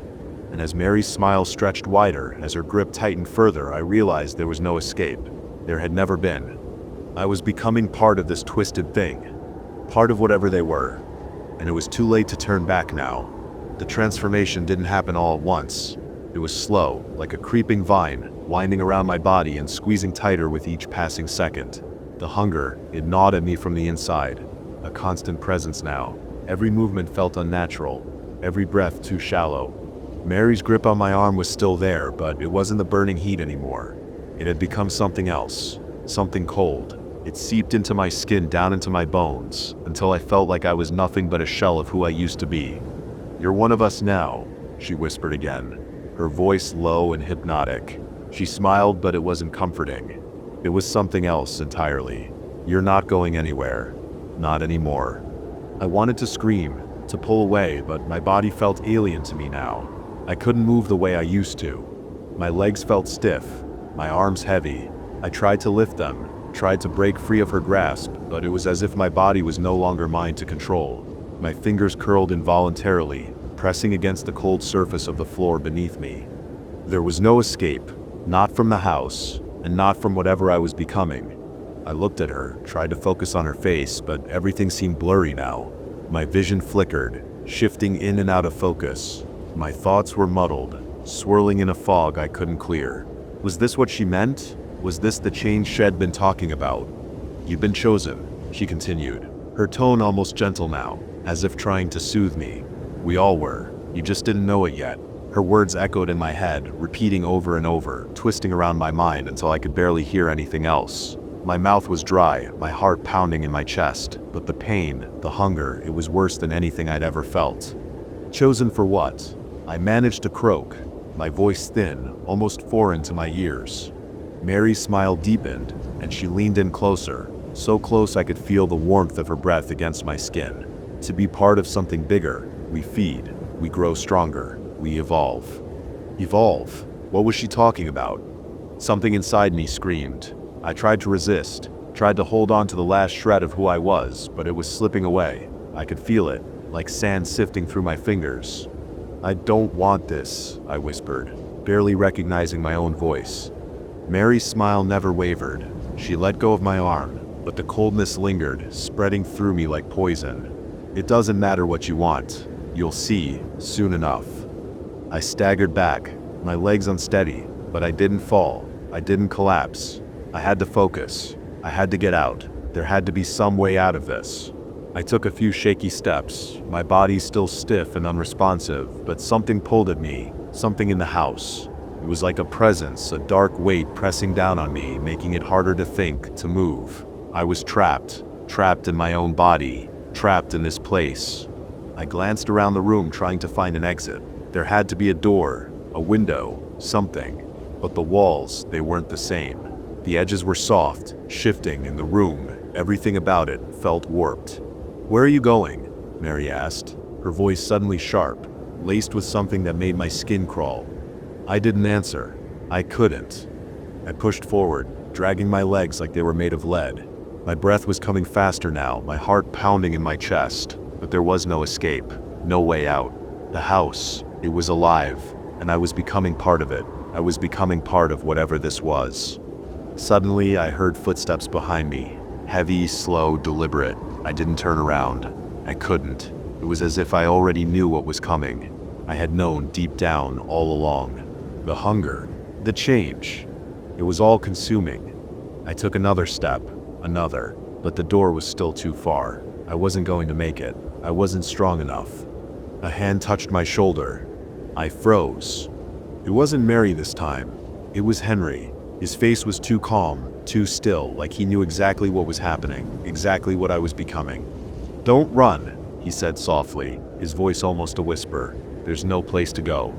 I wanted to push him away. I wanted to scream, but the words wouldn't come. My throat felt like it was closing up, suffocating me. His touch, it was cold, too cold. I looked down at my hands, but they weren't mine anymore. My fingers had elongated, the nails sharp and twisted, like claws. My skin, pale and bruised, stretched over bones that felt thinner, more fragile than they had ever been before. I didn't recognize the reflection in the window anymore. It wasn't my face staring back at me. It was something else, something hollow, something hungry. I staggered back, my breath coming in ragged gasps. What have you done to me?" I choked out, my voice breaking. Mary stepped forward, her hands gentle on my shoulders. "We've made you one of us," she said softly. "You're part of our family now. You'll understand. You'll feed. And then when the time is right, you'll grow just like we did." I felt something inside me snap. I couldn't take it anymore. The hunger inside me, the gnawing, terrible need. It was unbearable. I couldn't fight it. I couldn't run. I wasn't sure if I was screaming or if the sound was coming from somewhere else entirely. But the last thing I saw before the world went black was Henry and Mary standing together watching me, waiting for me. And I knew deep down that I had already become something else. I had already become a part of them. And there was no turning back now. I don't know how long I've been here. Time doesn't matter anymore. It's all a blur now. Shadows and whispers. Hunger and darkness. I've lost track of how many times I've given in. How many times I've fed. It's like waking up in a nightmare that never ends. I should have seen it coming. I should have known when I first walked into that house, when I first smelled the meat on the air, when I first saw the hooks, the ropes. They were all signs. Signs I ignored, because I thought I was in control, thought I could escape. But I was never meant to escape. There's no escape from this. No way to break free of what they've turned me into. The hunger, it's worse now. It doesn't just gnaw at me anymore, it devours me. I can feel it in my chest, in my limbs, deep in my bones, as if every part of me is starved for something I can never get enough of. It's like a fire inside me, a wildfire that consumes everything in its path, but I can't put it out, I can't stop it. I don't know what I was before, what I was, but that's all slipping away. Everything that made me human, everything that kept me tethered to the world outside, it's gone, and in its place, there's this thing, this creature that doesn't feel anything anymore. No warmth, no compassion, just hunger. The others, Henry and Mary, they watch me now. They watch me, but they never speak. They don't need to. They know what I've become. They know what I've done. I can feel their eyes on me when I feed. I can feel them waiting for me to take that final step, to finally fully surrender to what I am. They don't care about the person I was. They never did. They only care about the monster I've become, a monster like them. There are no mirrors here, no windows, no reflection to remind me of who I used to be. I only see the shadows, only see the way my hands have changed, the claws, the pale skin, the hollow eyes, the way my hunger never stops, the way I've learned to feed without thought, without remorse. The worst part? I'm starting to forget. I'm forgetting what it was like to be me. But there's one thing I know for certain, deep down, one truth that's still clear in the haze of everything that's happened. He'll never leave this place. Not alive, and not the way I was before. I hear footsteps now. They're familiar, soft, slow. Mary, she's always there, always watching. She comes closer, her voice low, soft like the wind. "You're ready," she says, and I feel the words settle deep inside me, like a mark, an irreversible change. I don't know what I'm ready for, but I know I can't stop it. The hunger. The change. It's already too far gone. The house feels different now, not just the walls or the furniture or the rooms. I feel different. I don't even know if I'm still the same person who stumbled into this place, who crashed that car, who thought she could escape. But I know one thing, I'm not scared anymore. The fear is gone, replaced by something darker, something deeper, something primal. I turn to face Mary, and for the first time since I got here, I look at her, really look at her, and I see it. The hunger in her eyes, the same hunger that's been gnawing at me. It's in all of us now. It's what we've become, what we always were meant to be. Her smile is soft, but there's something in it now, something that makes me feel cold. It's time, she whispers, as though she's been waiting for this moment. The hunger surges through me again, stronger this time. I can feel it, like a call. The others are waiting. They always are. And for the first time, I understand. I don't fight it. I want. I walk with her down the hall, past the tables, the hooks, the ropes, down into the room where we do what we do best, where we feed. And as I sit down, as I begin, I don't feel regret. I don't feel fear. I feel hunger. And I know deep inside me that I will never be the same again. The room is colder now. The air is thick with anticipation, and the shadows seem to stretch longer with each passing second. Mary stands at the edge of the table, her face half lit by the dim flicker of a single candle. Her smile is all too knowing, but there's something else, something darker behind her eyes. She knows what's coming. She's been waiting for this, and so have I. The hunger is unbearable now. It's like a fire that's spread through my chest, down into my stomach, through my veins. It burns with a need that nothing can satisfy. Not food, not water, only this. I'm not just hungry anymore. I crave this. I need it. The blood, the meat, the taste of it all. It's no longer a choice. I don't even want to fight it. I look around the room, at the two figures bound to the chairs across from me. Henry and Mary. They're both silent, staring at me with cold, unwavering eyes. They don't speak. They don't need to. They know what I'm about to do. They know what I've become. And they want me to do it. The chair creaks as I sit down at the table, a table that seems to stretch forever, as if it could hold an endless amount of meat, of life to consume. But there's only one thing I need, only one thing that will quiet the gnawing inside me. I take a deep breath. My hands shake as I pick up the knife. It's not a big knife, not like the ones I've seen on the hooks above, but it's sharp and it'll do the job. I look at Mary first. She's the one who made this happen, the one who invited me into this hellhole. But her smile is soft, like she's proud of me, proud of what I've become. She nods slowly. "Do it," she says, her voice barely a whisper. "You ready?" And I am, ready to feed. I turn to Henry, who's still watching me with those empty eyes. His jaw is clenched, and his body tenses as I approach, but he doesn't struggle. He doesn't try to run. He knows too. I raise the knife. His mouth opens, but no words come out. Only a low, guttural sound, something between a gasp and a sob, and then silence. I don't hesitate. I drive the knife into his chest, and the blood bursts forth in a hot, slick stream. The taste is instant, sharp, metallic. It fills my mouth, filling the ache that's been in me for so long. It's warm, so warm. I tear into him, tearing his flesh apart, chewing, swallowing. I can't stop. I won't stop. The hunger is too strong, too consuming, and when I finish with him, I don't even feel full. I feel empty. I don't even remember how long it takes.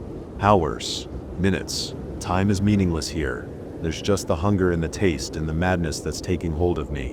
When it's over, I look at Mary again. She's still smiling, still standing there, but there's something else in her eyes now. A flicker of something darker, something that wasn't there before. "You're one of us now," she says, her voice softer than it's ever been. "You've become just like us, and there's no turning back." I stand up, my legs unsteady, my body feeling like it's made of lead. The blood coats my hands, my face, my clothes, but it doesn't matter. None of it matters anymore. I've done what I was meant to do. I've fed.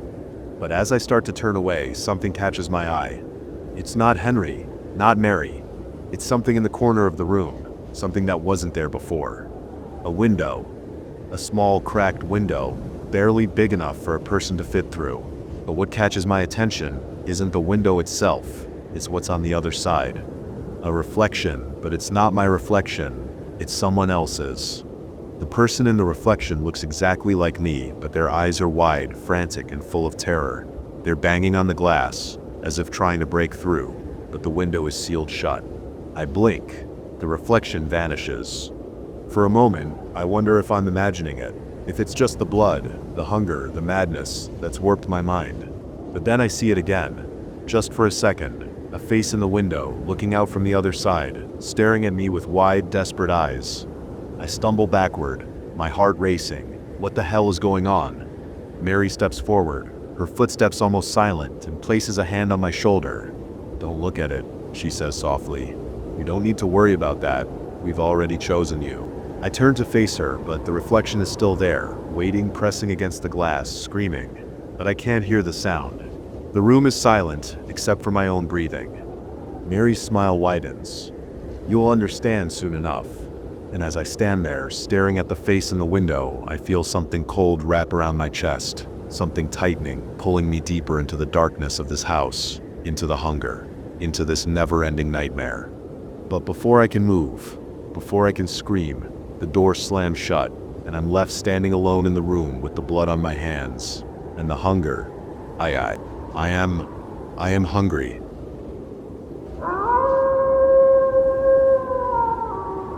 It was supposed to be a normal walk home, but now she's gone and no one believes me. I should have known something was wrong the moment we stepped into the trees. Emily and I had taken this shortcut 100 times before. We knew the path well, how the dirt turned to gravel near the old oak, how the air always smelled like damp leaves, how the distant hum of the highway never quite faded. But that night, everything was different. The air was thick and heavy, pressing down on my chest like a weight. The trees loomed taller, their gnarled branches curling like skeletal hands. And the path, the path looked darker, as if the earth itself had been charred. "We didn't take a wrong turn, did we?" Emily asked. Her voice was soft, but I could hear the edge of unease. "No," I said, but I wasn't sure. The forest felt different. The usual sounds, crickets, rustling leaves, the occasional hoot of an owl were gone. Silence swallowed everything. And then came the whispers. At first they were so soft I thought I was imagining them, just the wind through the trees. But then they grew clearer, curling around us like fingers. "Stay. Stay with us." I froze. My skin prickled. Emily grabbed my arm.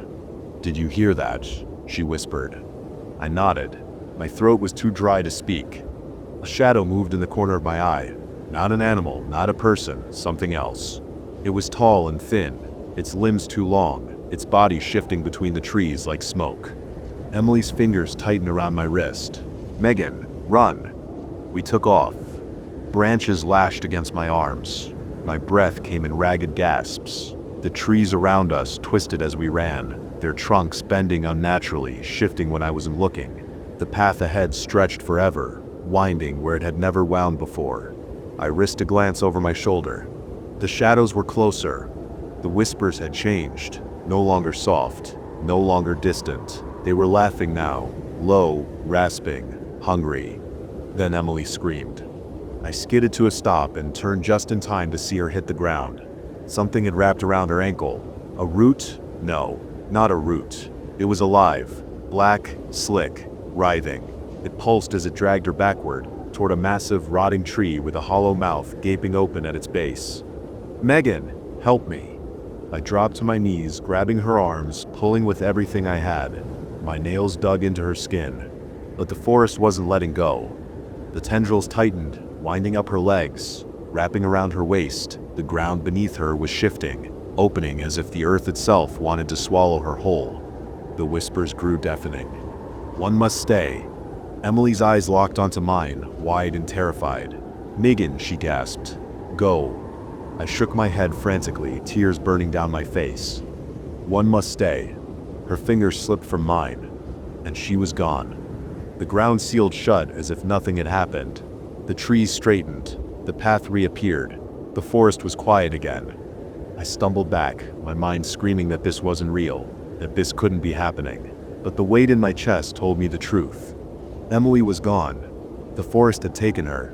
And as I turned and ran, sprinting toward the edge of the woods, I swore I could still hear it whispering, soft, beckoning, patient. "Stay with us. Emily's funeral is tomorrow. They said she was attacked by a bear, that they found what was left of her deep in the woods, torn apart.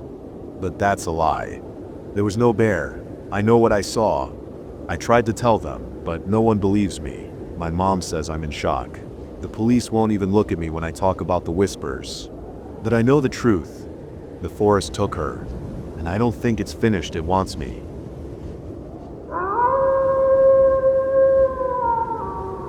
The house that wouldn't sell.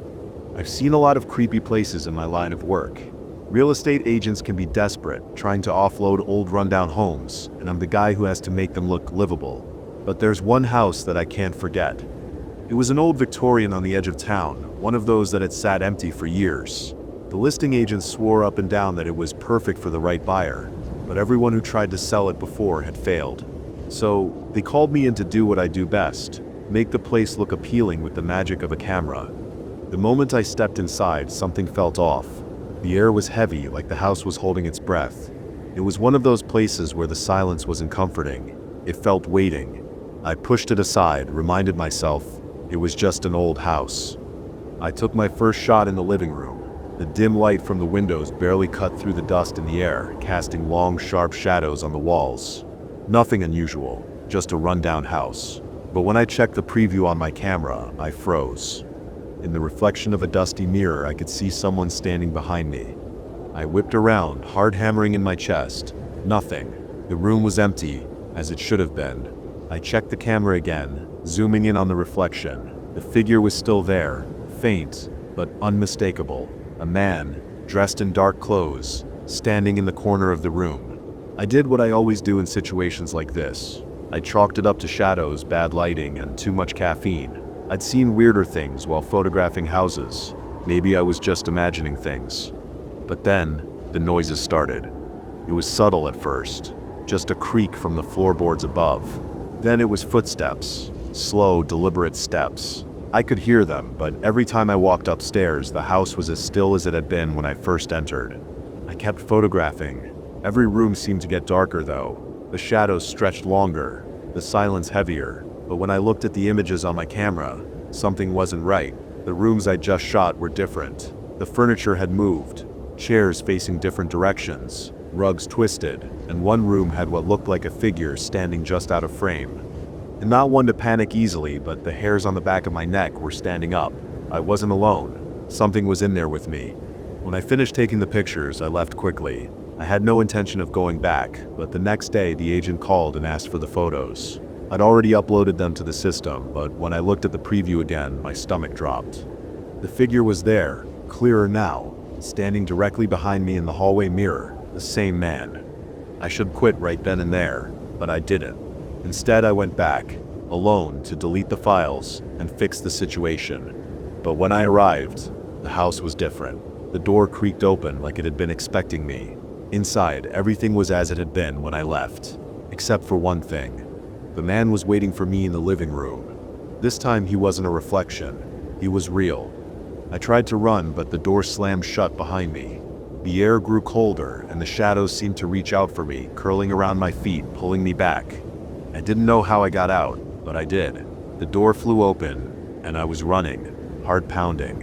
When I got back to my car, I felt safe for the first time in what felt like forever. I thought I was done. That house was behind me. But that's where I was wrong. The next morning I went to bed early, exhausted. That night I woke up to the sound of slow, deliberate footsteps outside my bedroom door. My heart stopped. I was home now. I wasn't supposed to hear those footsteps anymore. I crept out of bed, hoping it was just the house settling, but when I looked into the hallway I saw him again. The man. This time he wasn't in a mirror. He was standing in my hallway, his eyes locked on me. And then I heard his voice. Deep and raspy, like it was coming from the walls themselves. "You took my picture." I froze in place, my breath catching in my throat. I could feel the weight of his gaze, even though his face was still blurry, like the reflection I'd seen in the house's mirror. But this time, the distortion wasn't on the photo, it was in real life. "You took my picture," he repeated, his voice more like a hiss than words. I stumbled backward, my heart thundering in my chest. Was this a dream? Some twisted nightmare? It had to be. There was no way this was real. But then he stepped forward. It wasn't just his movement that made my blood run cold. It was the sound of his footsteps. Each one echoed, the sound growing louder, deeper, as if his footfalls were coming from inside the house itself. The floorboards creaked beneath him, but I wasn't the one moving. I tried to scream, but my voice wouldn't come out. My body was paralyzed. I couldn't move, couldn't even blink. It was like my mind was screaming, but my body was trapped in place. I didn't know what to do, how to make it stop. Then I noticed something else. The shadows in the hallway were moving. They stretched longer, pulling themselves along the walls like they had a life of their own. They slithered toward me, a dark tide creeping over the carpet, reaching out like fingers. The man in the hallway didn't move any closer, but his eyes never left me. They were black as ink, empty, and just when I thought I couldn't take it anymore, he whispered something that chilled me to the bone. "You are mine now." In an instant, I snapped out of it. My body came alive again, and I bolted. I ran faster than I thought was possible, throwing open the door to my room and slamming it shut behind me. I grabbed my phone, hands shaking, and called the first person I could think of, my best friend Marcus. The phone rang once, twice, 3 times. "Hello," he answered groggily. "Marcus, something's wrong," I said, my voice a breathless whisper. "I need you to come over, please." "What's going on?" I couldn't explain. I didn't have the words. All I could do was beg him to come. I could hear the concern in his voice as he promised to head over right away, but the moment I hung up, the house seemed to shift. The temperature dropped. The air became thick, suffocating. I heard those footsteps again, slow, methodical, coming down the hall. I turned, staring at the door to my room. I was so sure I locked it, but now I wasn't so sure. The air felt heavy, like the space itself was bending, folding in on itself. My phone buzzed. I glanced at the screen. A text from Marcus. "On my way. Stay safe." But I didn't feel safe. I didn't feel anything but the overwhelming weight of something watching me. Suddenly the door to my room rattled. The handle twisted, as if someone was trying to break in. I backed up, my eyes scanning the room for anything I could use to defend myself. There was nothing. And then the door crashed open. There he was, the man from the house. His form was clearer now, standing in the doorway, his face a hollow void of skin, like his features were melted away and replaced by darkness. His mouth stretched into a grotesque smile, too wide, too unnatural. "You thought you could leave?" he rasped, his voice like nails on a chalkboard. I backed up, terrified, knowing I couldn't escape. I was trapped in my own room with the thing that had followed me. My heart was pounding so hard I thought it would explode. But then, a loud crash from downstairs. The door to my apartment slammed open. Marcus. "Yo, what the hell?" I heard him shout from the hallway, but his voice was distant, like he was in another room. I ran toward the door, but the man was faster. He reached out with long, bony fingers and grabbed my wrist.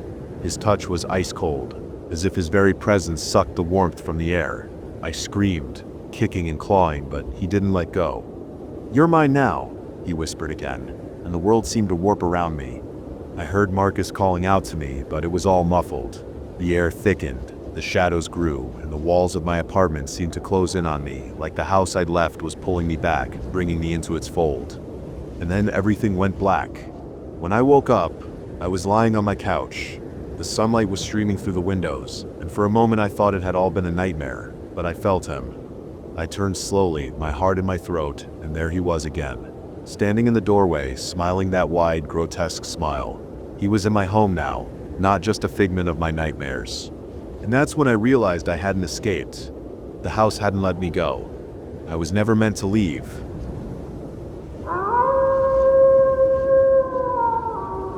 I just remembered why my parents got rid of the trellis on their house. So, I don't know why this memory has just come up, but I've been thinking about my childhood. These last few days I woke up drenched in sweat, and even though at first I couldn't say why, I think I'm finally ready to face my past. I don't know how old I was when this happened. 8? Maybe 9? Back then, my family had just moved into a small house in the suburbs. My parents were rich, but we definitely lived comfortably, and I never saw them worry about money, which by today's standards, I digress. I still remember some parts of that house vividly.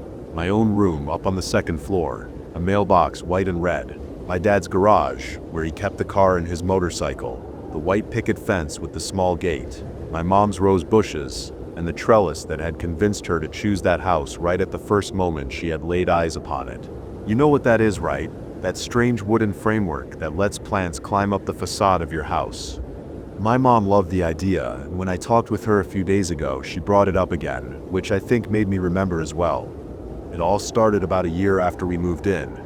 Late at night, hours past my bedtime, I was still up in my room reading and playing.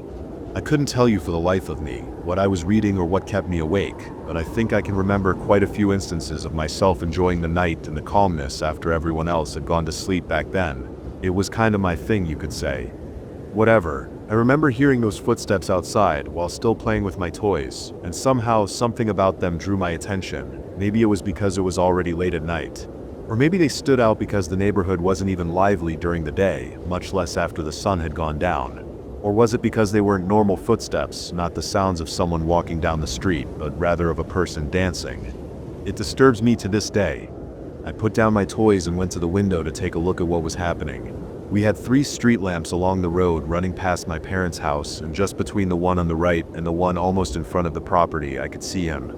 A guy, dressed in what I would describe as a gaudy outfit, complete with a top hat on his head, was slowly coming down the street. I don't know what kind of dance he imitated, but it had to be one of those ballroom ones, I think. He was twirling around, had his arms raised as if he had a partner, and kept to this strange rhythm all along. I was kinda intrigued, to be honest. It looked funny and non-threatening, at least until the man suddenly stopped. It was like he had frozen mid-dance, had his head turned to the side while he was balancing on one foot. Yeah, I think that was the first time in my life I felt uneasy. Something was wrong about that man. I remember thinking then. I froze, as the strange man leisurely turned his head, then his shoulders, then slowly whirled around on his one foot. He looked up at me. Not just at the house, but at me. I felt it back then, and I can still remember it so vividly, this feeling of eyes staring right into my soul. I watched helplessly as the man raised his hand and started waving. It might sound like a nice gesture, but believe me, I whimpered when I saw it. His face was covered by the shadow of the brim of his head, and yet I could still feel it, that he wasn't smiling. I pushed myself away from the window, jumped into my bed, and pulled the blanket quickly over my head. A very childish reaction, right? I mean, I was a child, scared and afraid, because I still thought Mom or Dad might punish me if they found out I had stayed up past bedtime again. So I tried to resolve this mess on my own. Honestly, I should have screamed my head off then and there, but I didn't. I kept cowering beneath the blanket, listening for the noise of the man returning to his normal dance routine, but that didn't happen either. All I could hear was the beating of my own heart, right up in my ears.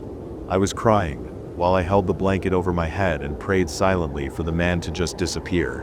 Why didn't the footsteps start up again? I asked myself. How had he noticed me, up here, standing silently in my dark room? My heart was beating so fast I thought it would break my ribs, and then the one noise I dreaded more than anything reached my ears. The gate to our lawn swung open. I was shaking in my bed. This strange man was coming. My mind told me, coming for me.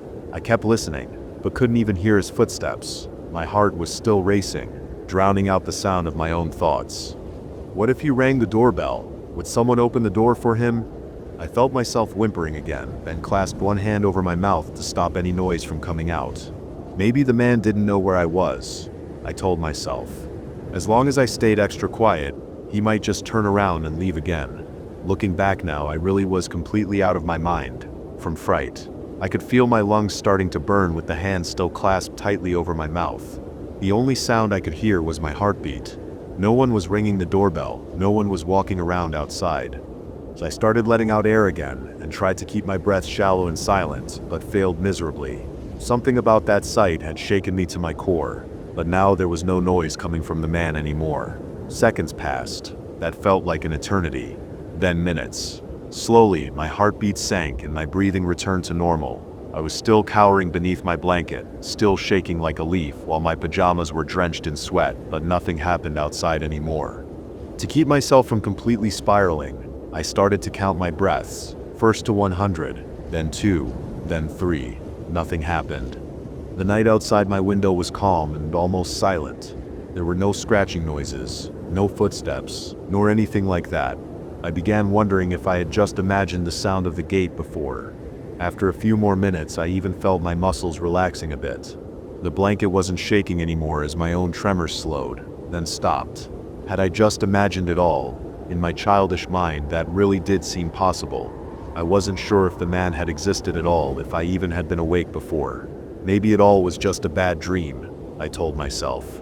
Slowly, I lowered the blanket, just a bit. At first, enough to take a look at the window. The night outside was as dark and calm as before. I kept staring at it, waiting for something to happen, but nothing did. My chest was still hurting and my lungs seemed strained, but I soon began to feel at least a little bit more at ease. Pushing the blanket to my feet, I ever so slowly started to move. First, I only put one foot out of bed, looked at the window and found it still the same as before, then the other leg. All the while I was listening for any noise or sound from outside.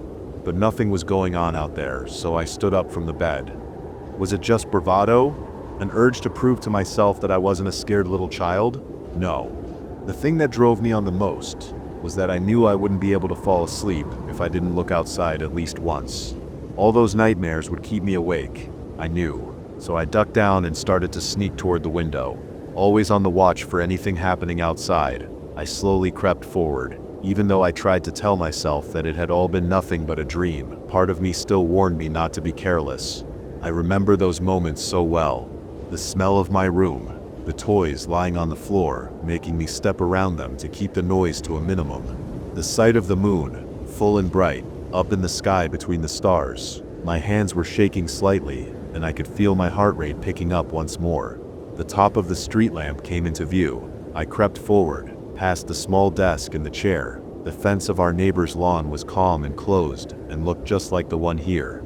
I started to grow hopeful. It had all been just a dream. Another step, and I was only one more away from the window. The night was calm, yet I could still feel this strange tension. I swallowed my fear, took one more breath, then pushed myself forward. Down there by the street lamp was the gate in the white picket fence. It stood open. I could feel my heart almost jumping out of my chest. Sweat was running down my cheeks. In the light of the lamp, I could see something more. Footsteps in the wet grass leading straight across the lawn toward the house, toward the trellis. My mind seemed to crumble. I couldn't move my body anymore. Out of the corner of my eye, I saw movement. The shadowy shape of a gaudy suit blowing in the soft breeze, right next to my window. A face, half covered in darkness. Eyes that looked down at me through the pane, staring right into my soul. He was grinning. I felt it more than I saw it, grinning while staring at me. His face came closer to the window, and I stood there like a deer in headlights. I couldn't even scream, so scared was I. The sound of him smacking his lips has been engraved in my mind. I don't know what he planned or even wanted. All I can remember now is the noise the struts of the trellis gave off as the man shifted forward and tried to grab hold of my window's frame.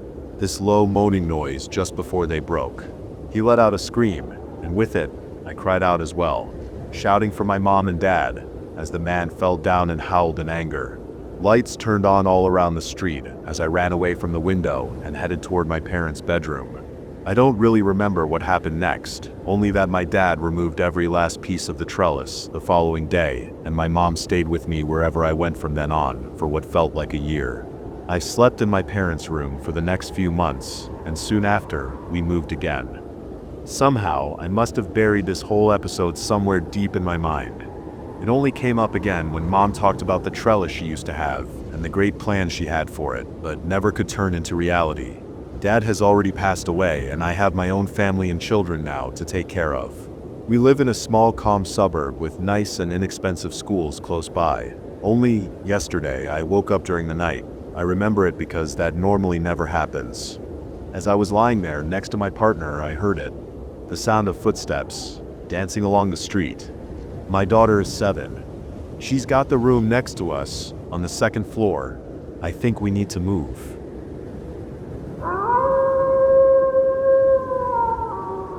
I think you're just perfect, she murmured, seconds away from plunging her teeth into my shoulder blade. I've never had much luck with love.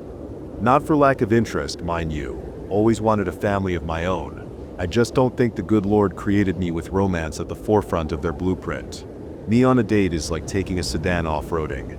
Sure, it can be done, but it ain't graceful, nor is it really the point of that particular vehicle, and most people don't elect to give it a second try after the first. They lease out a Jeep instead. A large part of it comes down to attraction. Simply put, I don't think I'm most desirable bachelor. I'm bulky, not obese per se, but I'm not exactly chiseled either. Closer to Dionysos than Adonis in terms of body frame. Not only that, but I'm not much of a conversationist. Even if I was born with a silver tongue, I wouldn't have much to speak on. Never had much fascination with pop culture, music or cinema, topics that most folk are well versed in that can help break the ice. No, my singular hobby has always been decidedly devoid of any and all sex appeal, at least in my experience, woodworking. What can I say? There's just a certain satisfaction in handiwork that has always appealed to me. Not only that, but the act of creation can be meditative, like prayer. But unlike prayer, something actually comes of woodworking in the end. I suppose I appreciate the pursuit because it makes me feel useful, which is the best segue I can come up with to introduce Bella, the woman who sunk her canines into my back on the subway 3 weeks ago. To be clear, I don't know what her actual name is. The police don't either, for that matter. In the months that led up to the assault, however, I'd started thinking of her as Bella. I was much too bashful to ask her real name. Nor do I think it's any man's place to bother a young lady with unsolicited personal inquiries, but we interacted frequently enough where there's that beautiful Italian woman again felt a little impersonal, even if I was only saying it in my head. It's a touch pathetic, I know. I will point out that the name wasn't chosen on a whim. Bella seemed to capture her essence quite well, both the beauty of her person and the tragedy of her existence. She was always wheezing.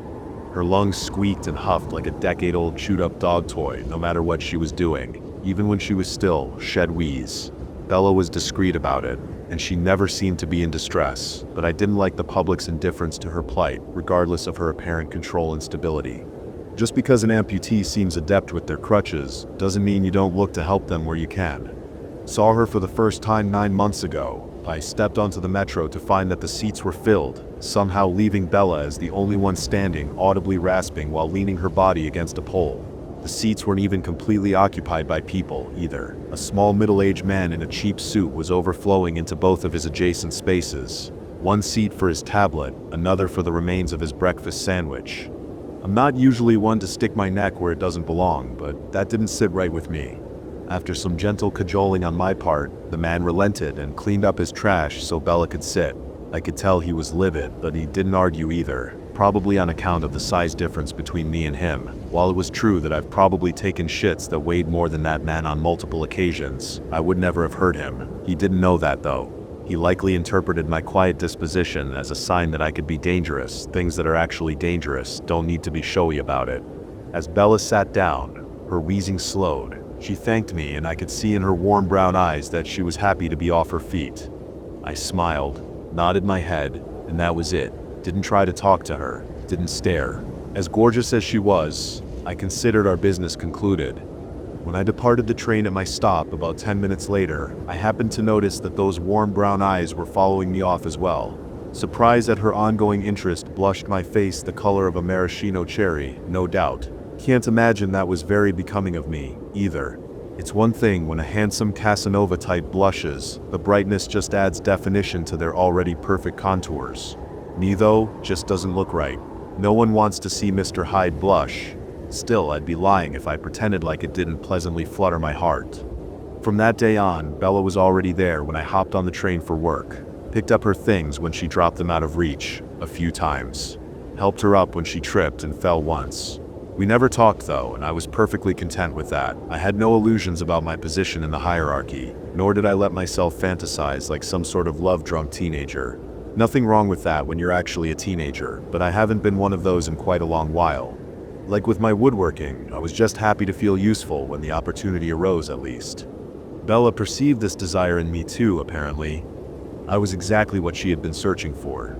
The pain was unreal, but somehow the shock of it all was even worse. I didn't even hear Bella approach until she was practically wheezing into my ear. "I think you're just perfect," she murmured, words accented by the sharp hisses coming from her throat like she had swallowed a live cobra.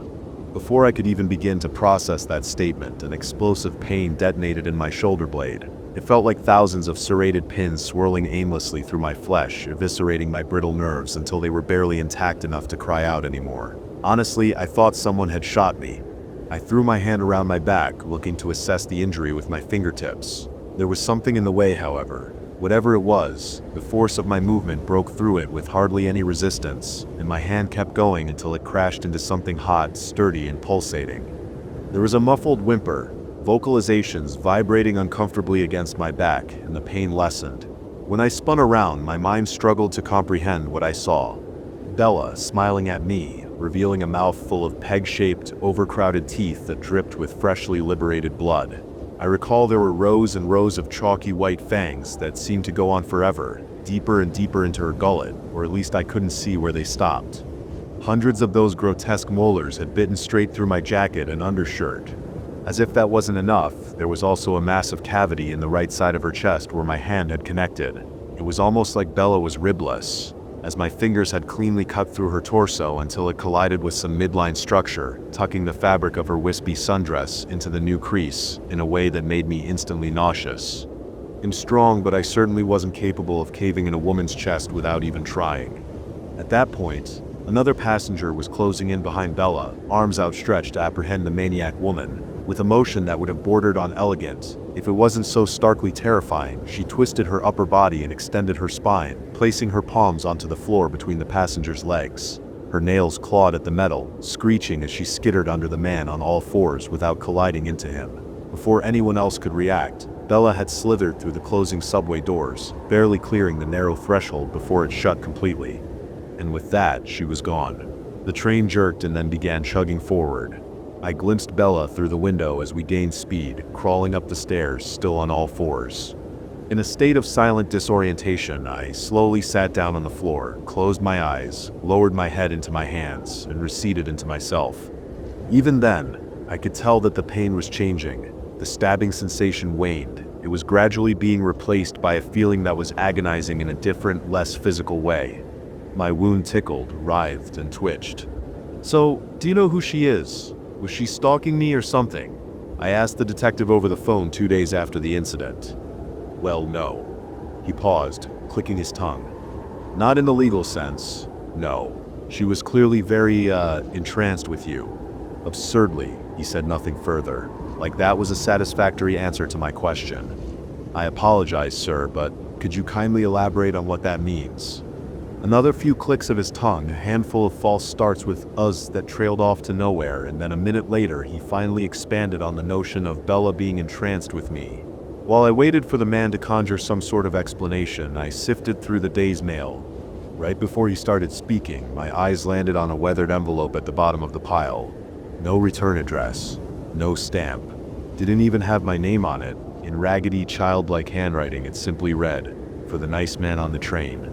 The woman who bit you sat on the subway for about 18 hours every day, without fail, didn't eat, didn't drink. For the last 90 days at least, Transportation Authority doesn't hold CCTV footage for longer than 3 months, he said.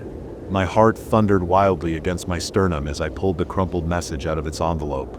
She didn't move much, would just kind of gaze out the window most of the day, but whenever you were on the train, she watched you like a hawk. I hung up, couldn't hear anymore. It was too much all at one time. My eyes scanned the note. 20 letters, 5 words. Didn't make a lick of sense. "Once mother, come find me." A week off of work helped at first. Kept my mind occupied with household chores.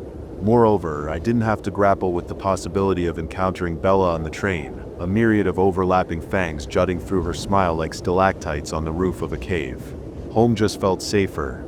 There was an undeniable irrationality to that impression, though. She had been at my house, recently too. The letter had clearly been hand-delivered. I ignored that inconsistency and immersed myself in the overdue handiwork. Cleaned out the gutters, took a bus out to the nearest Home Depot to pick up some wasp spray for a new hive growing out of an open pipe in my basement, attended to my vegetable garden.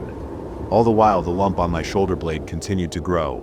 It wasn't much at first, just a marble-sized blister on the very tip of my scapula. If you examined it at just the right angle, the growth looked like it was the exact center of a circle established by the clusters of raw peg-shaped bite marks surrounding it. When it tripled in size overnight, I practically sprinted to the urgent care, which was only a few blocks away. The doctor didn't seem too impressed by the lesion, which was a relief.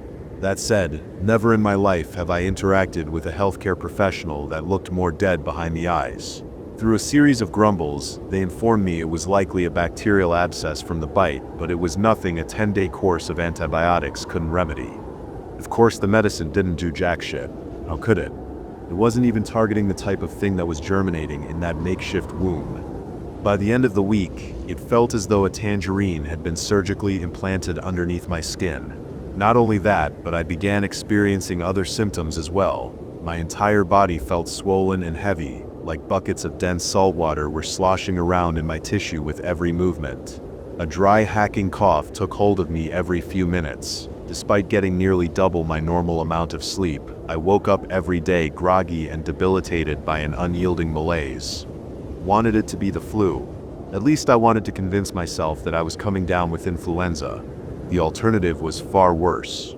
A ticking metronome expanding under my shoulder blade made that illusion basically impossible to maintain, though. My symptoms and the growth were clearly connected. There wasn't really pain around the bite anymore, or if there was, a more unexplainable feeling drowned it out. By then, the twitching, writhing sensation had become much louder and unsettlingly rhythmic, a swarm of microscopic firecrackers imploding inside the confines of that cyst every 5 seconds, like clockwork.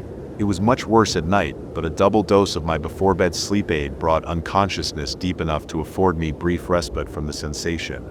Until one evening when I could ignore it no longer.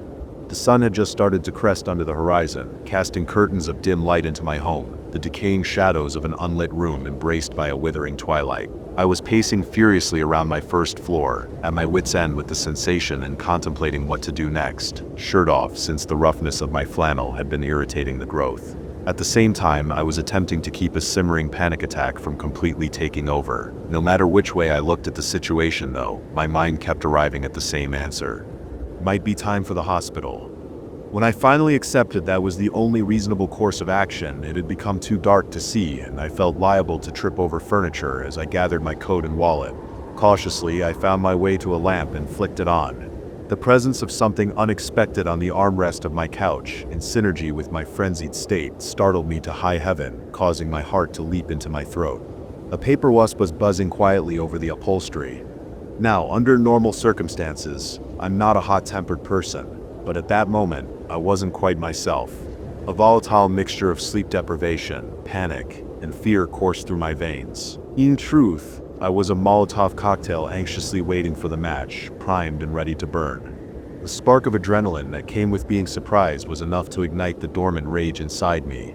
I stomped over to the hallway closet, swung the door open with such force that its doorknob dented the adjacent wall as it slammed against the plaster, and grabbed my heaviest work boots by the pull strap. At that point, the wasp had me anchored over to the surface of my coffee table, calm and wholly unaware of its imminent demise. Wide-eyed and boiling, I ran towards the creature and brought the heel down on its fragile body like an executioner. A sickening, chitinous crunch radiated up my arm. As it did, my rage seemingly vanished, dissipated instantly, like the details of a dream quickly drifting away after waking. In the absence of anger, I felt a terrible, heart-wrenching regret, a profound sadness that I had absolutely no explanation for. When my eye glimpsed movement on my back in a nearby mirror, though, I began to understand, a gradual, tortuous realization that defied explanation. In stunned horror, I watched a pair of tiny, wriggling thorns sprout from the flesh of my growth. Twitching, writhing. After extending about a half-inch above the surface, they ripped my skin open, creating a hole just large enough to reveal the insect they were attached to.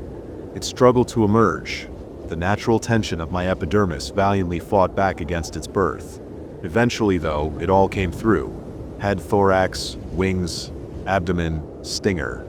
A paper wasp almost identical to the one I had just mangled had crawled out from the massive cyst. As it flew away, my skin snapped shut. Then it appeared smooth and perfectly sealed, like nothing had crawled out of it in the first place. Numb to the point of utter indifference, I was just glad the process didn't hurt. No pain at all, actually. Just the twitching, and the writhing, and the tickling. When I dragged my eyes from the mirror and back to the boot, lingering upright on the table like a tombstone, I came to terms with the origin of my regret. In a sense, I had crushed my child. If you can believe it, the following few days were even more taxing on my body. It started with an all too familiar noise spilling from lips. The sound reminded me of her, and for whatever reason, the thought of her didn't inspire as much terror in my stomach as it had in the days that lead up to that moment. Like Bella, I was wheezing. As I ran my fingertips down the side of my chest, the reason became clear. A few centimeters below my nipple, the skin, muscle, and bone were incrementally caving in, on both the left and right side of torso. It took about 24 hours for the process to be completed, but once the tissue had collapsed down to the edges of my spine, I imagined a generous portion of my lungs were being compressed in turn. A byproduct of my devolution. And although I comprehended what was causing me to wheeze, I didn't understand why it was happening. But as I surveyed the paper-like nests that were rapidly springing up in every corner of my home, their inhabitants revealed the answer. I was changing to look like my progeny, and reciprocally, my progeny were starting to look a little like me. They were larger than normal wasps, most coaster-sized or bigger. Some had splotches of human skin in places, as opposed to their usual yellow-brown carapace. Their legs were wider, almost the width of a pinky finger, and a few even had knuckles and fingernails. One of them retained their compound eyes, but all of them were human instead of insectoid, a kaleidoscopic array of hazel irises listlessly staring into the ether. As for me, I was developing the demarcation between my thorax and my abdomen to match my progeny. The scientific term for it, according to Google, is a petiole. Honestly though, I prefer the slang version of that, a wasp waist. Initially, the separation was painful. The parts above my petiole lacked a sturdy foundation, twisting and straining the overworked muscles as I attempted to keep myself aligned properly. Thankfully, my progeny were grateful for their home, and they showed their gratitude by creating architecture to support my change. Without instruction, they flew into those gaps and erected beams made of chewed wood fiber, filling in the empty space between my new upper and lower body. It certainly wasn't perfect, but it worked. It must have been what I accidentally punched through that day, I thought, and that realization eventually brought my mind back to the cryptic letter. Once mother, come find me. How will I know where to find Bella? Certainly can't step on the train looking like this. Again, my progeny provided. Like a watermark on a photograph or the barcode on a bag of chips. Each and every hive was built to have faint text imprinted on the outside of it. No additional message, just an address of somewhere not too far from me. Right now I'm waiting for night to fall. Under the cover of darkness, I plan on traveling to that address to meet Bella. I expect it will be a one-way trip though, so I've spent the day typing this up.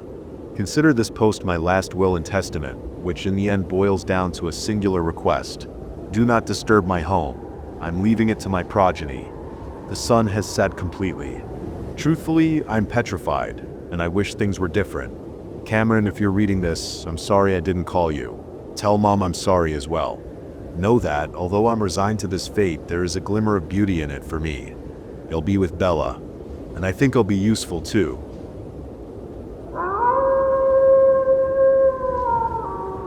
My company issued a return-to-office order. On my first day back, I discovered something horrifying. Nationwide mandatory return to office. The email subject line hit me like a punch to the gut. Of course, there was no return involved, for me at least. I'd been hired, pre-pandemic, to a fully remote position. I recalled the countless hours I'd spent scouring for such a role and how ecstatic I'd been when I'd been selected for it. The job entailed hard work, but I'd excelled at it, and my husband and I had built our family around the flexibility it offered. Now, my employer had the gall to suggest that its rescission of the promise it had made to me would improve productivity, foster increased collaboration, and instill a sense of family amongst our staff. Nope, and yuck, I thought. The email continued by declaring that true success and experience required a regular presence in the office. It all read like our CEO in typical form, projecting his own uselessness and impotence onto his employees. I sighed. Why couldn't I, or for that matter, anyone else on my team, be dumb, lazy, and short-sighted enough to climb the corporate ladder as high as he had? My husband and I scrambled to make the necessary life changes as my applications to other jobs went nowhere. Realizing we could no longer give our dog the amount of exercise and attention she needed, we rehomed her to live with my mother-in-law. We staggered our work schedules to permit one of us to drop off our twins at daycare and the other to pick them up at the end of the day. My husband, who always fought to maintain a positive attitude, reminded me that we were still living a good life in the grand scheme of things, even if we were set to have less time together as a family. I know, I replied. It's just that we all know that these changes aren't happening for good reasons. We're moving backwards, just because the dipshits who run these companies think they're a lot smarter than they really are. I shrugged, feeling defeated and exasperated. But that's just the way it's always been and always going to be, isn't it? Finding a parking space. Driving was the only option due to the lack of public transit proved nightmarish. For over 20 minutes, I meandered through all 9 floors of the garage searching for an open spot. Finally, I wedged my car into the only gap I could find, which lay between a support column and a truck left sloppily over the line by its driver, and escaped my vehicle by crawling out of the back seat. As I hurried down a staircase and towards the main building, I wondered how anyone who arrived after me would be able to park. I was there relatively early, after all, and I hadn't seen any other available spaces. Passing underneath the giant Abernathy Industries emblem, I entered the main lobby where a young woman in azure jacket and skirt suit waved to me. "You must be Cora," she said, before introducing herself as Monica. "In with HR, and I'll be showing you the way to your office." "Nice to meet you, Monica," I said. "I believe we've talked by email a few times." "Indeed we have." As we shook hands, a bright, beaming smile stretched across her face. "This is such an exciting day for me," she gushed, a tear in her eye. "For all of us, really. You've been a part of this company for years, but now, it feels different, like you're finally a part of our family." This took me aback. Naturally, I did not see, and had no desire to ever see, the people I put up with to pay my mortgage as brothers or sisters, or second cousins twice removed, for that matter. So, how do I find my office?" I asked, eager to change the subject. "Oh right," Monica responded, as if snapping out of a trance. "This way." As she led me to the building's main elevator, we passed a set of closed double doors labeled auditorium. "We do big events in there too," Monica explained. "In fact, we'll be doing a welcome celebration for you and all the other former remote workers in there this afternoon. Everyone will be in attendance. We're all so excited for it." Dear God, I thought, reflexively recoiling at the thought of an office social gathering. All I wanted from this company was a fucking paycheck, not a party to honor its latest efforts to torment me. Inside the elevator, Monica pressed the button for 19. This confused me, as my supervisor had emailed me that my team's offices were on the 18th floor. Monica, as if reading my mind, informed me that renovations were occurring in the 18th floor elevator lobby. "So you'll have to go to the 19th floor and then work your way down from there. I'll show you." "Oh, okay," I mumbled, annoyed at the extra time it would take to reach my workspace.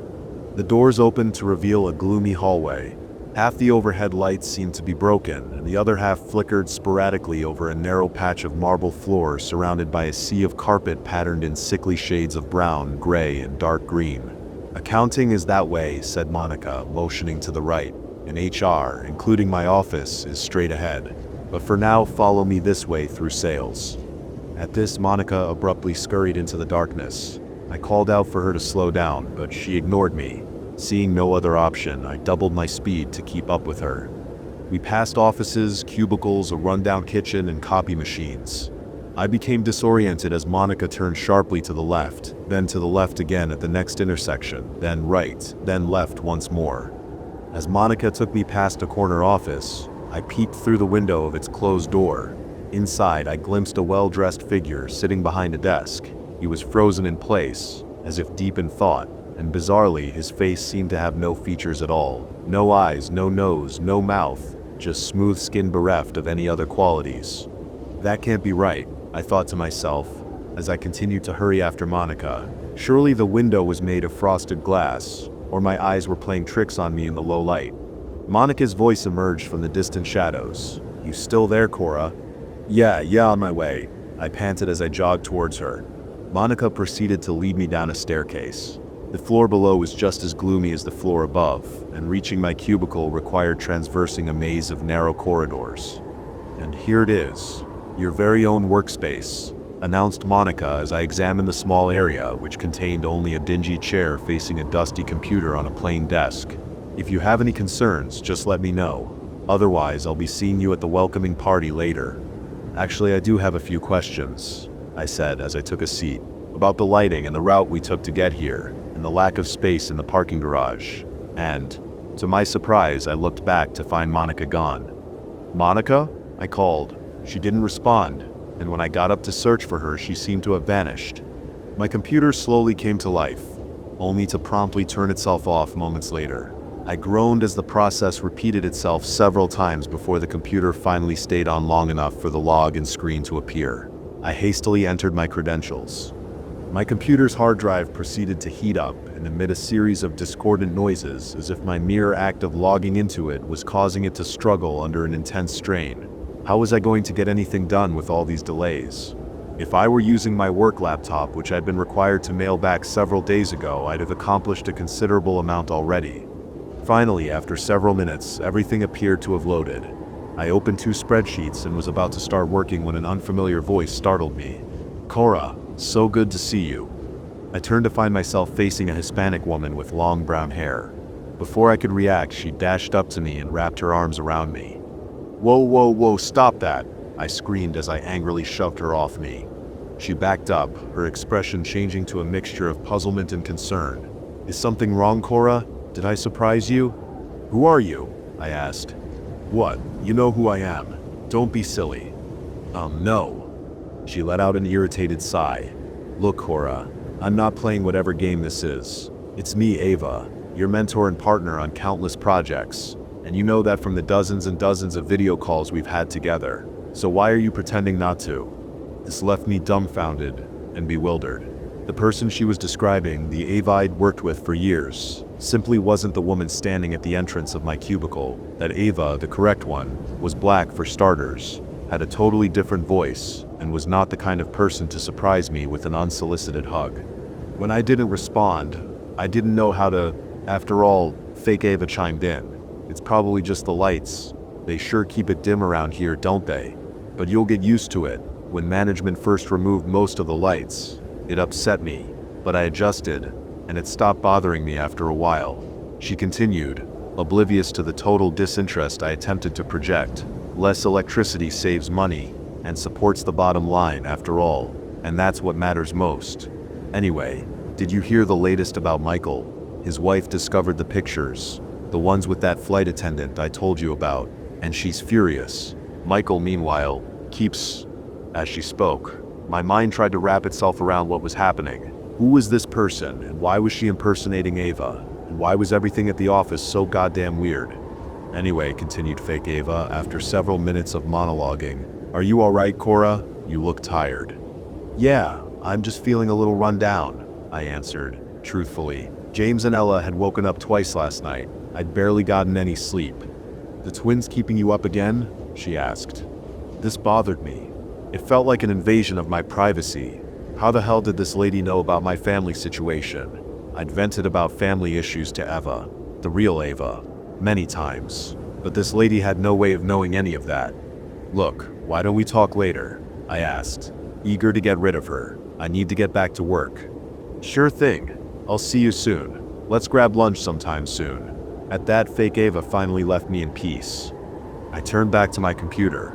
I thought about typing up a resignation letter and marching right out, assuming I could even find the building exit at this point. Everything that had happened thus far today left me deeply uncomfortable. I didn't want to work here anymore. Consequences be damned.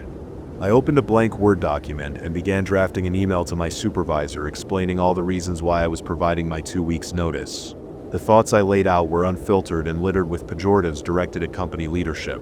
I knew I would water it down and clean it up prior to sending it, but for now it felt good to write how I honestly felt.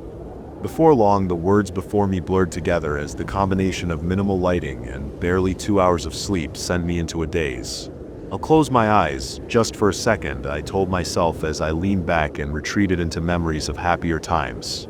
I awoke to the sound of a high-pitched whine. At first I assumed it to be the nighttime cry of James or Ella signifying the need for a diaper change or feeding. But as I regained my senses, I realized that I was still at work, and that I'd somehow managed to fall into a deep sleep in my cubicle's second-rate chair. Frantically, I checked my phone. It was 3:01 p.m. I'd slept nearly all day. I chided myself for letting this happen. I'd never slept at work before, much less for so long. Though in fairness to me, nearly all the lights were out, and the room was almost pitch black. Whatever, I thought. I'd made up my mind to quit this job anyway. Perhaps it was something of a consolation prize that I'd managed to fall into the deepest nap since I gave birth to the twins, on the same day I would provide my 2 weeks' notice. But why was it so damn dark? And what was the distant sound, which continued to wail through my work area, that had woken me? I discerned something strange about my computer too. When I placed my hands on the keyboard, the buttons felt different than usual. They didn't press down or react at all to my touch. When I shined my only source of light, my cell phone's flashlight function, on my computer, I saw that my computer had been replaced by a paper replica of itself, the kind of thing you're old enough, see in a display at an office supply store. What the fuck? I thought. The weirdness of it alone bothered me plenty, but even worse was the implication that someone had switched out my functioning computer while I dozed right in front of it. That's it. I'm getting out of here. The first thing I noticed as I entered the surrounding labyrinth of offices and cubicles is that they all appeared to be unoccupied. My flashlight revealed a few signs of life, a stray pen, a coffee mug, or a half-finished snack, but no people. Picture frames stood on some desks and hung on some walls, but they displayed only blank voids, rather than images of smiling families. I tried to retrace the route Monica had taken me on, but quickly found myself at a dead end. "Hello," I hollered. "I'm a bit lost. Can anybody help me?" There was no response. As I wandered further, turning in different directions as I went, it dawned on me that I'd yet to see a single window to the outside world. Even as my surroundings seemed to stretch on unbelievably far, the lack of any glimpse of the sun or sky made me feel claustrophobic. I encountered 2 staircase doors, but in what I assumed to be a serious fire hazard, each was locked. The handle to one of them, marked emergency exit, was even encumbered by layers of heavy metal chains. The sound that woke me reverberated again. I was close to it, and I could now sense that it possessed a hollow, machine-like timbre. Lacking any better ideas, I headed down towards it. The carpeted floor before me was damp. Some kind of puddle had formed on it, and while I couldn't get a good look at it, the wet substance on it did not appear to be water. Rather, it had a murky, greenish quality to it. Using my flashlight, I traced the liquid to its source, which appeared to be an air vent that's steadily dripping a small stream of it onto the ground below. I hopped over puddle, landing near the closed door to the room that appeared to be the source of the sound. When I opened the door, the blinding light inside forced me to shut my eyes. As my vision slowly adjusted, I realized that the sound simply originated from the standard copy machine housed in this room, which appeared to be in the midst of a large printing job. Examining it more closely, I realized that it seemed to be stuck in a peculiar loop. Each page in a large ream of paper entered it on one side, went through the machine, and exited without a single marking on it. Once the output tray reached a particular height, the sheets would slide down a ramp into the input tray, repeating the loud and pointless cycle. I placed a finger on the power button and held it there until the machine turned off. An eerie silence followed, broken only by the soft pats of my feet against the carpet as I re-entered the hallway. I walked, trying every door as I did so. Most were locked. Some led to vacant offices. Others led to empty closets, or break rooms with crumbs and pots half filled with the remnants of last week's coffee. As time passed, the darkness around me, still punctured only by my phone light, seemed to grow more opaque, more encompassing. Occasionally, I'd see what looked to be the same supply cabinet filled with purple highlighters, or the same translucent puddle of gunk, or the same cubicle with a running fan and a chair plopped on its side, hints that I was somehow traveling in a circle, but I took no discernible turns, and the order in which I came upon each landmark was inconsistent. How do I get out of here?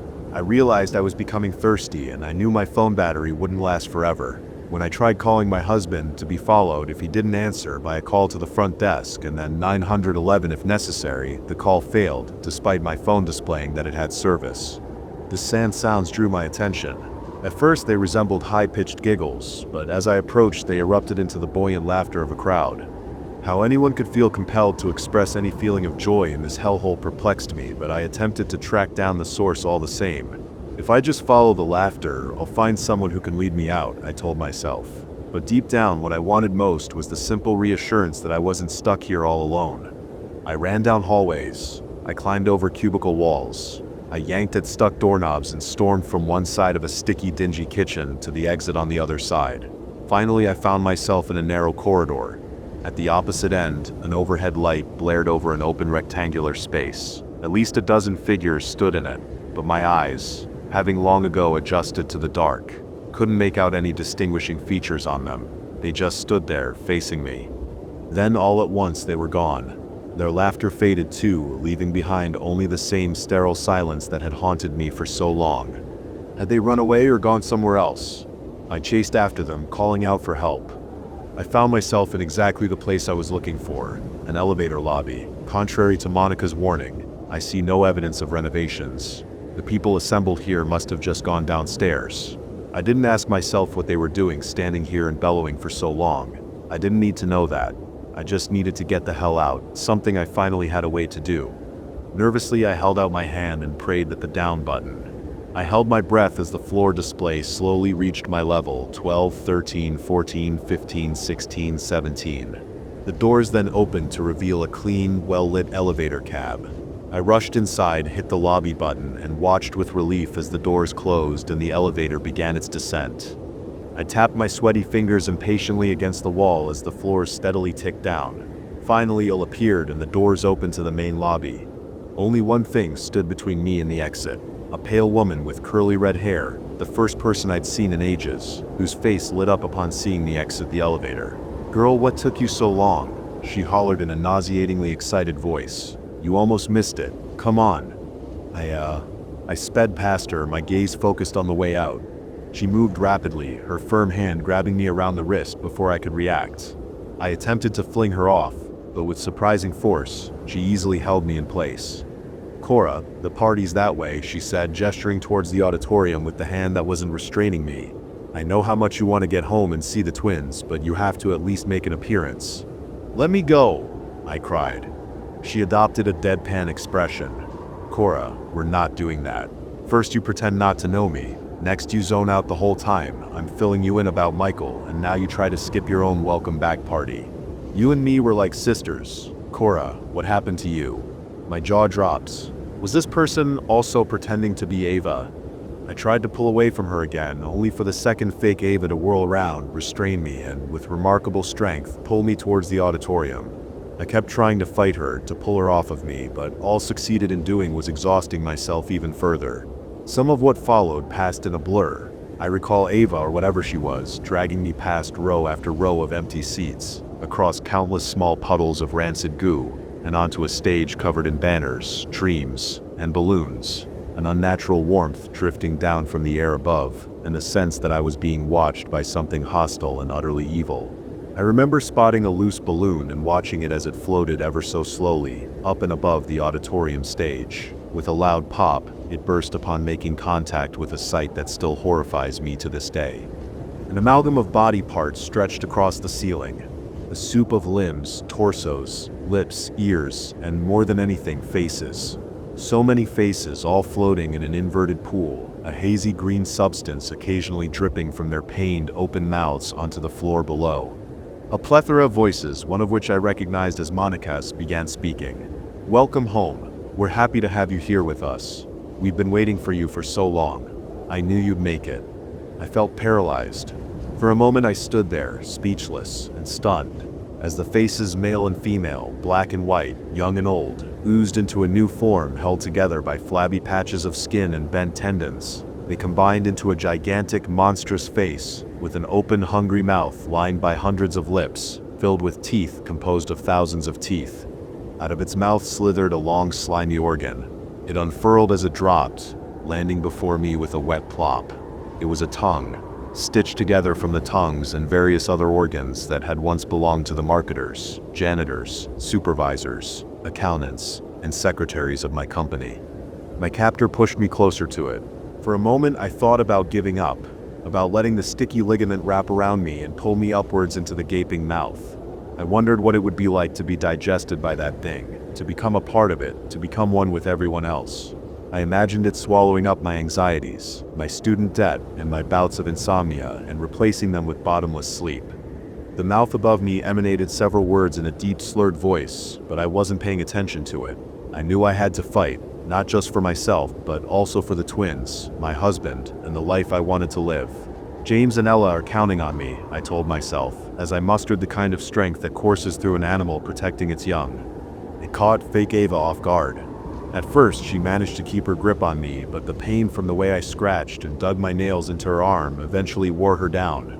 With all my might, I pried her off of me, and without wasting a moment, took the opportunity to run.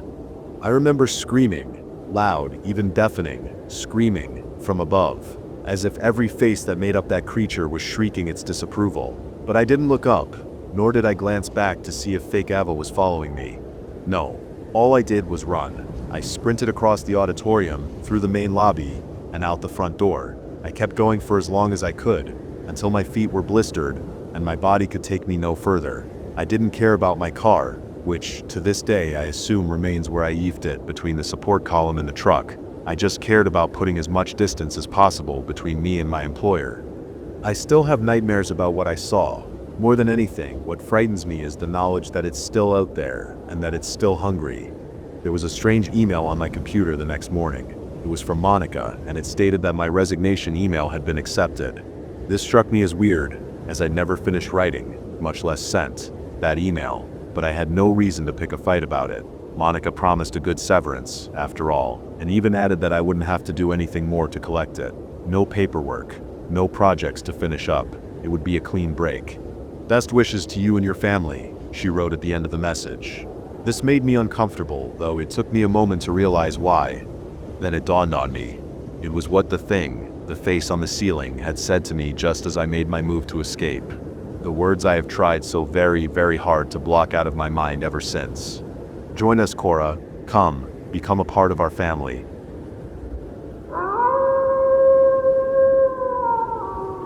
My friends and I stopped at a roadside diner. They had an insect problem like you'll never believe. I should have kept driving. And that's what I keep thinking, over and over. If I had just kept my foot on the gas, if I hadn't listened to Casey whining about having to piss, if I hadn't let Jonah convince me that a burger sounded better than gas station jerky, they'd still be here. I wouldn't be sitting in a motel 2 towns over, red-eyed and shaking, waiting for the cops to show up and tell me I'm crazy. It was just supposed to be a quick stop. We'd been driving for hours, cutting through the kind of empty stretches of road where the airwaves don't bother carrying radio signals. No signs of life except the occasional distant farmhouse, a rusting tractor sinking into the fields. I don't even remember when we passed the last town, maybe an hour back, maybe more. Then the diner appeared on the horizon line. Mel's Eats.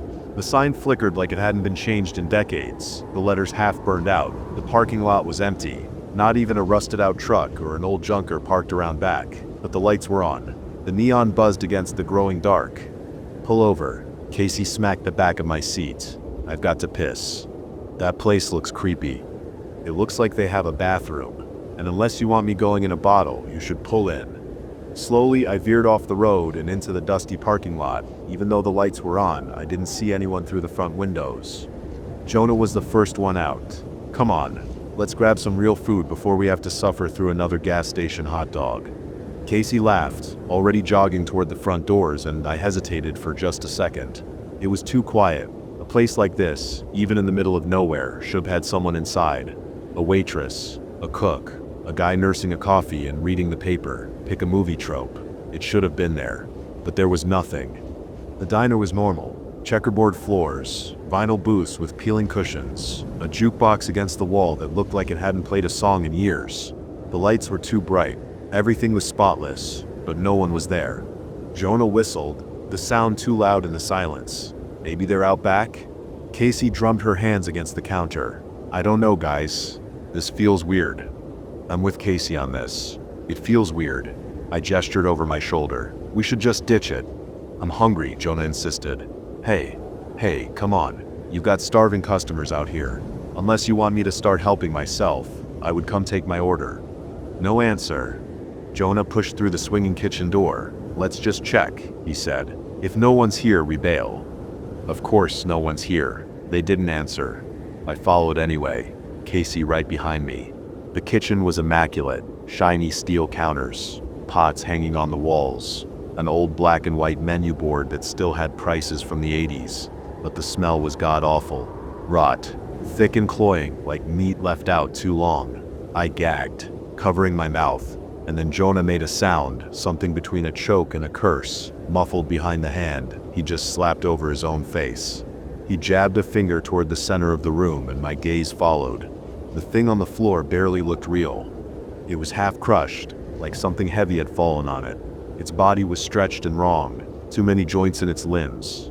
its skin waxy and split open like an overripe fruit. Its head, God, its head was somewhere between a dog and an insect, a long snout lined with jagged teeth, with eyes that were bulbous and black. Its legs ended in curled, chitinous claws, and its torso. The torso was still twitching. I took a step back. What the fuck is that? Jonah turned, face pale. We need to go. Casey made a wet, gasping noise, her hand clamped over her mouth. Guys.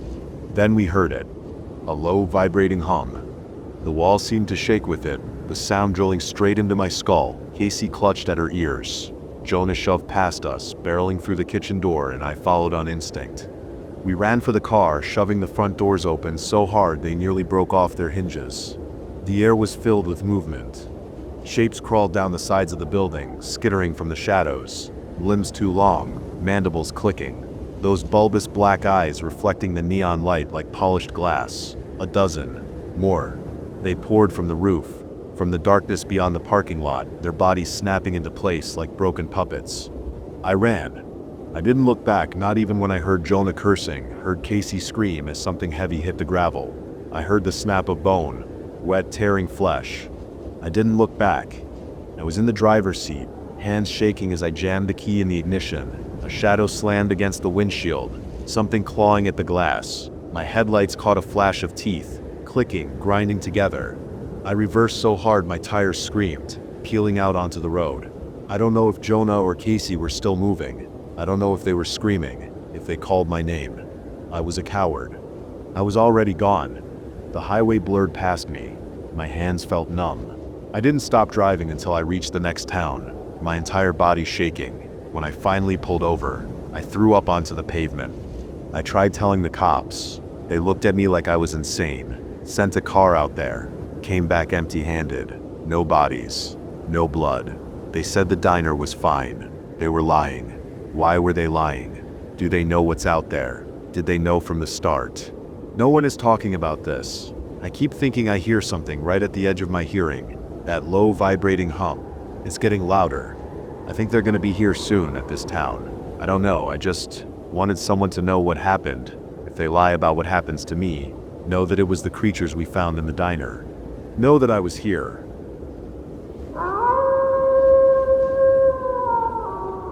I got a terrarium for my birthday, but I don't remember who gave it to me. I have this friend who always jokes about being a fae. This is important for later. I think it makes her feel better. She was abandoned at like 3 or 4 and passed around different foster homes until she turned 18. So for as long as I've known her, she's called herself a changeling. Like I said, I think it makes her feel better to say she's a changeling than to wonder why so many people abandoned her. And to be honest, she could be a fae. She's got these ears that look pointed like an elf if you see them from the right angle.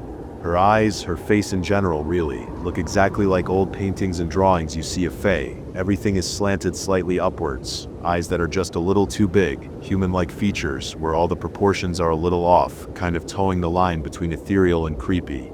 It's hard to describe her in a way that makes sense, but look up old paintings of the fae, add dirty blonde hair, and you've got the image right. She's pretty in an otherworldly kind of way. She's also really passionate about nature and conservation and stuff like that.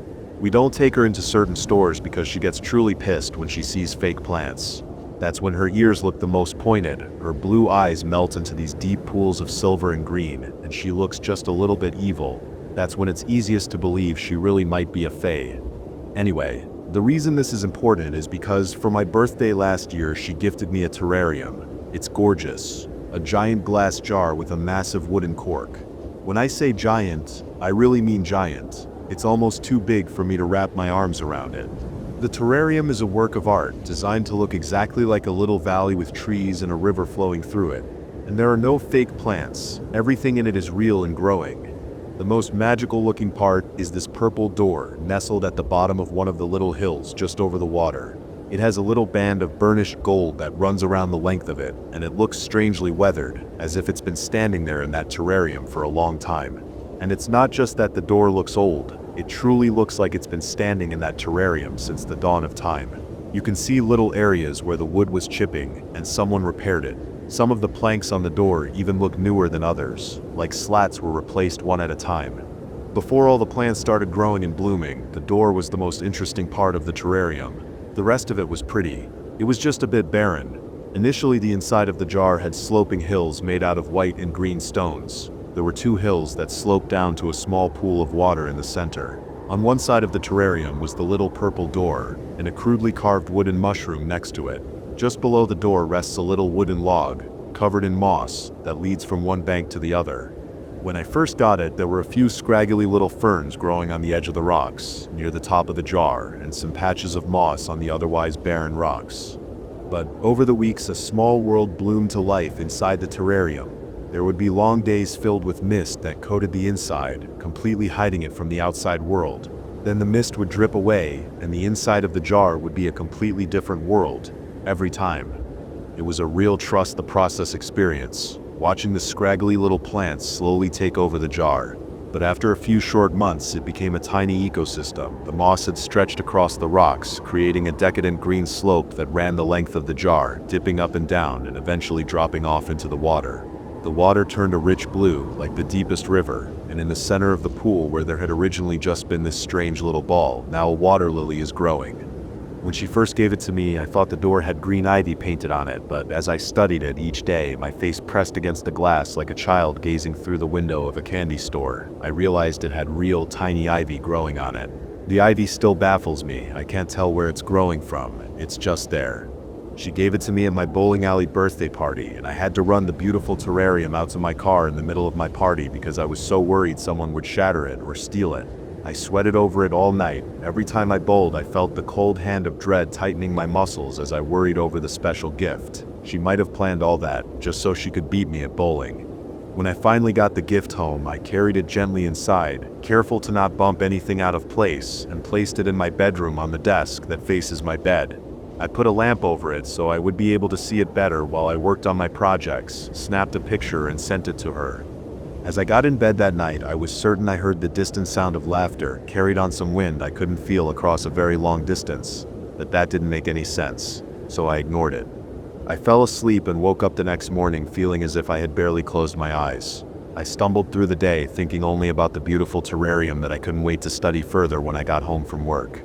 The day moved slowly. I worried that I would get in trouble for spacing out, but I managed to get home without getting snapped at too many times.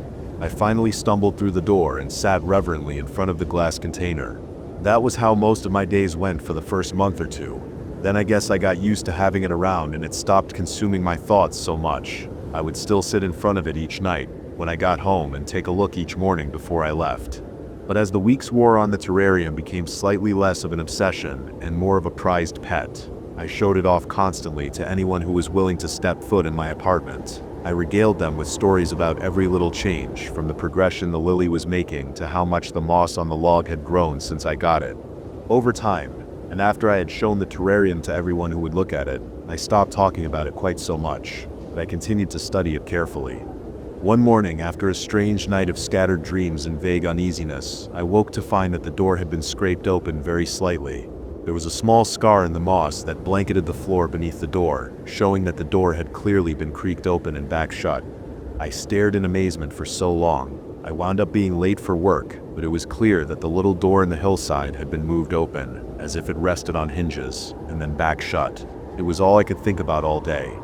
When I got home later that night, the scar in the moss was gone, but I swear there was a little triangle of moss that was a brighter shade of green, as if it was new. After that, I went back to studying the jar obsessively, every single day.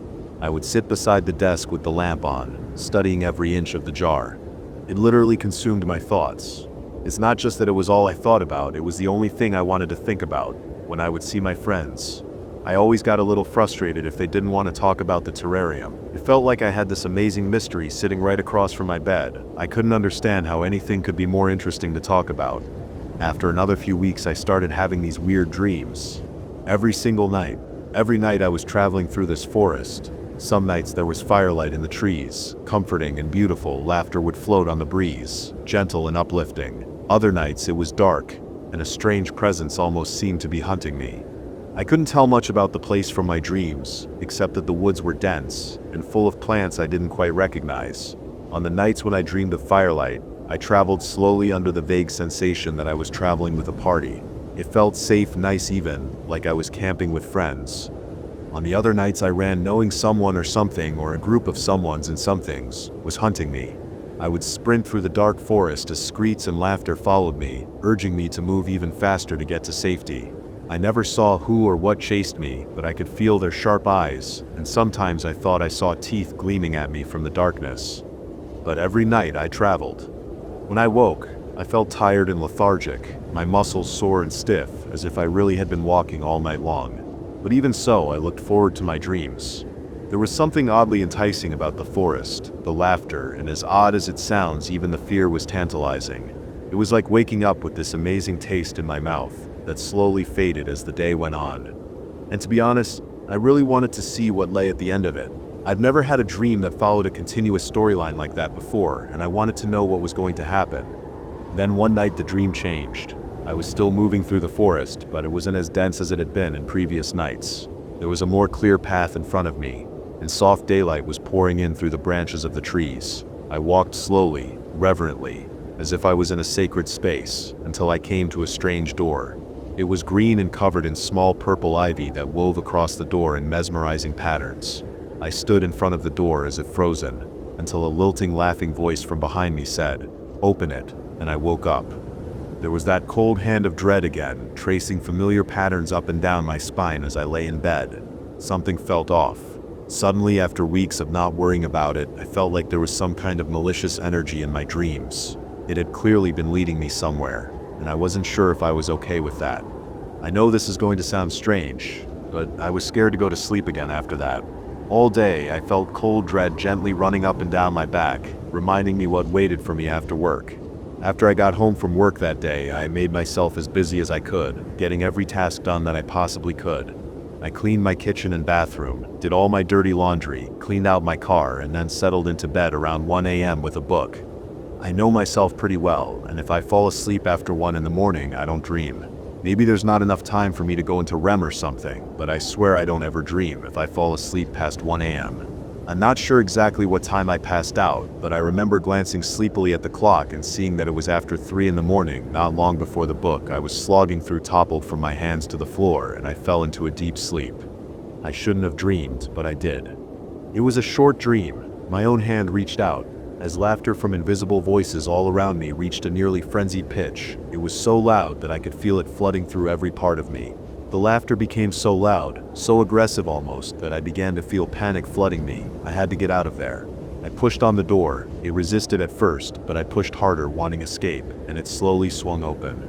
I was up and out of bed before I was even fully awake, lurching towards the terrarium on my desk with an absolute certainty that the tiny purple door would be pushed open.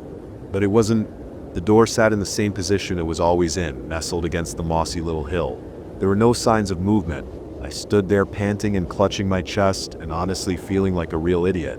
I was just about ready to leave for work when I realized I had missed something. There, so small that I could barely see it, and only in the right light were tiny little footprints in the bed of moss. They led from the door to the fallen log, then they stopped. I studied the little footprints for a long time, then I forced myself to leave for work. I pushed it out of my mind and tried to focus on the things I had to do at work, but I was even more exhausted than usual, and all my thoughts seemed to lead me back to those tiny little footprints. When I finally got home that day, the little footprints were gone just like I had expected them to be, but I noticed that the flower had begun to bloom, unfurling gentle white petals to the sky. You might think I'm crazy, but I really wanted to believe that I was just stressed from work, so I put it out of my mind. The lily continued to grow, unfurling petal after petal, and the weird dream stopped after that.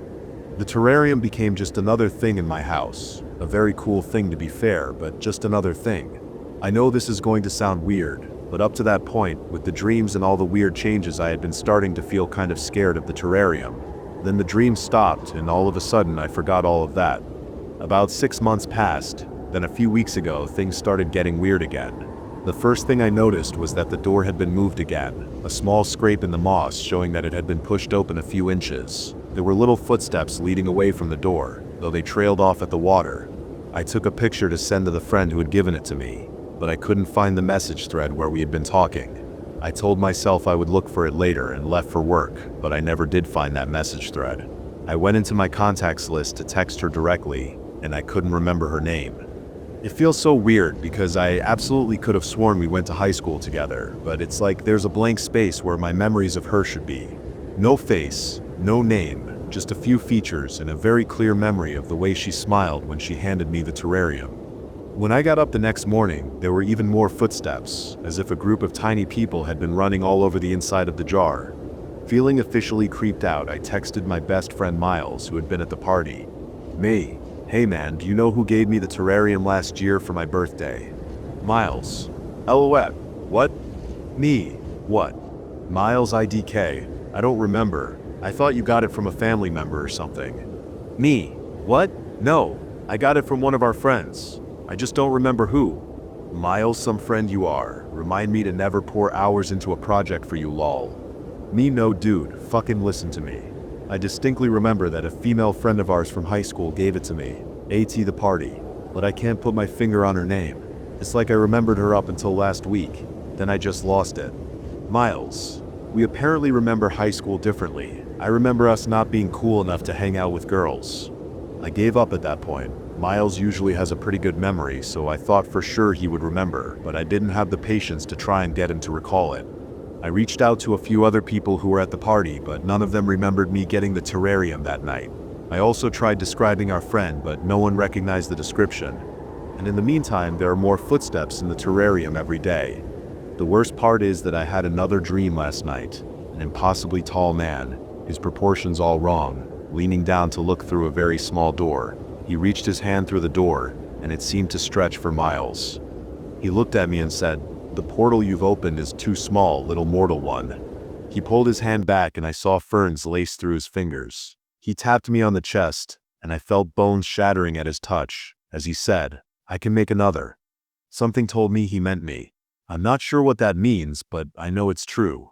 I woke up and saw that the door was open. It was the only thing I could see through the mist clouding the glass. But there was one clear spot in the glass that showed me the door standing wide open, a clear spot in the shape of a large hand.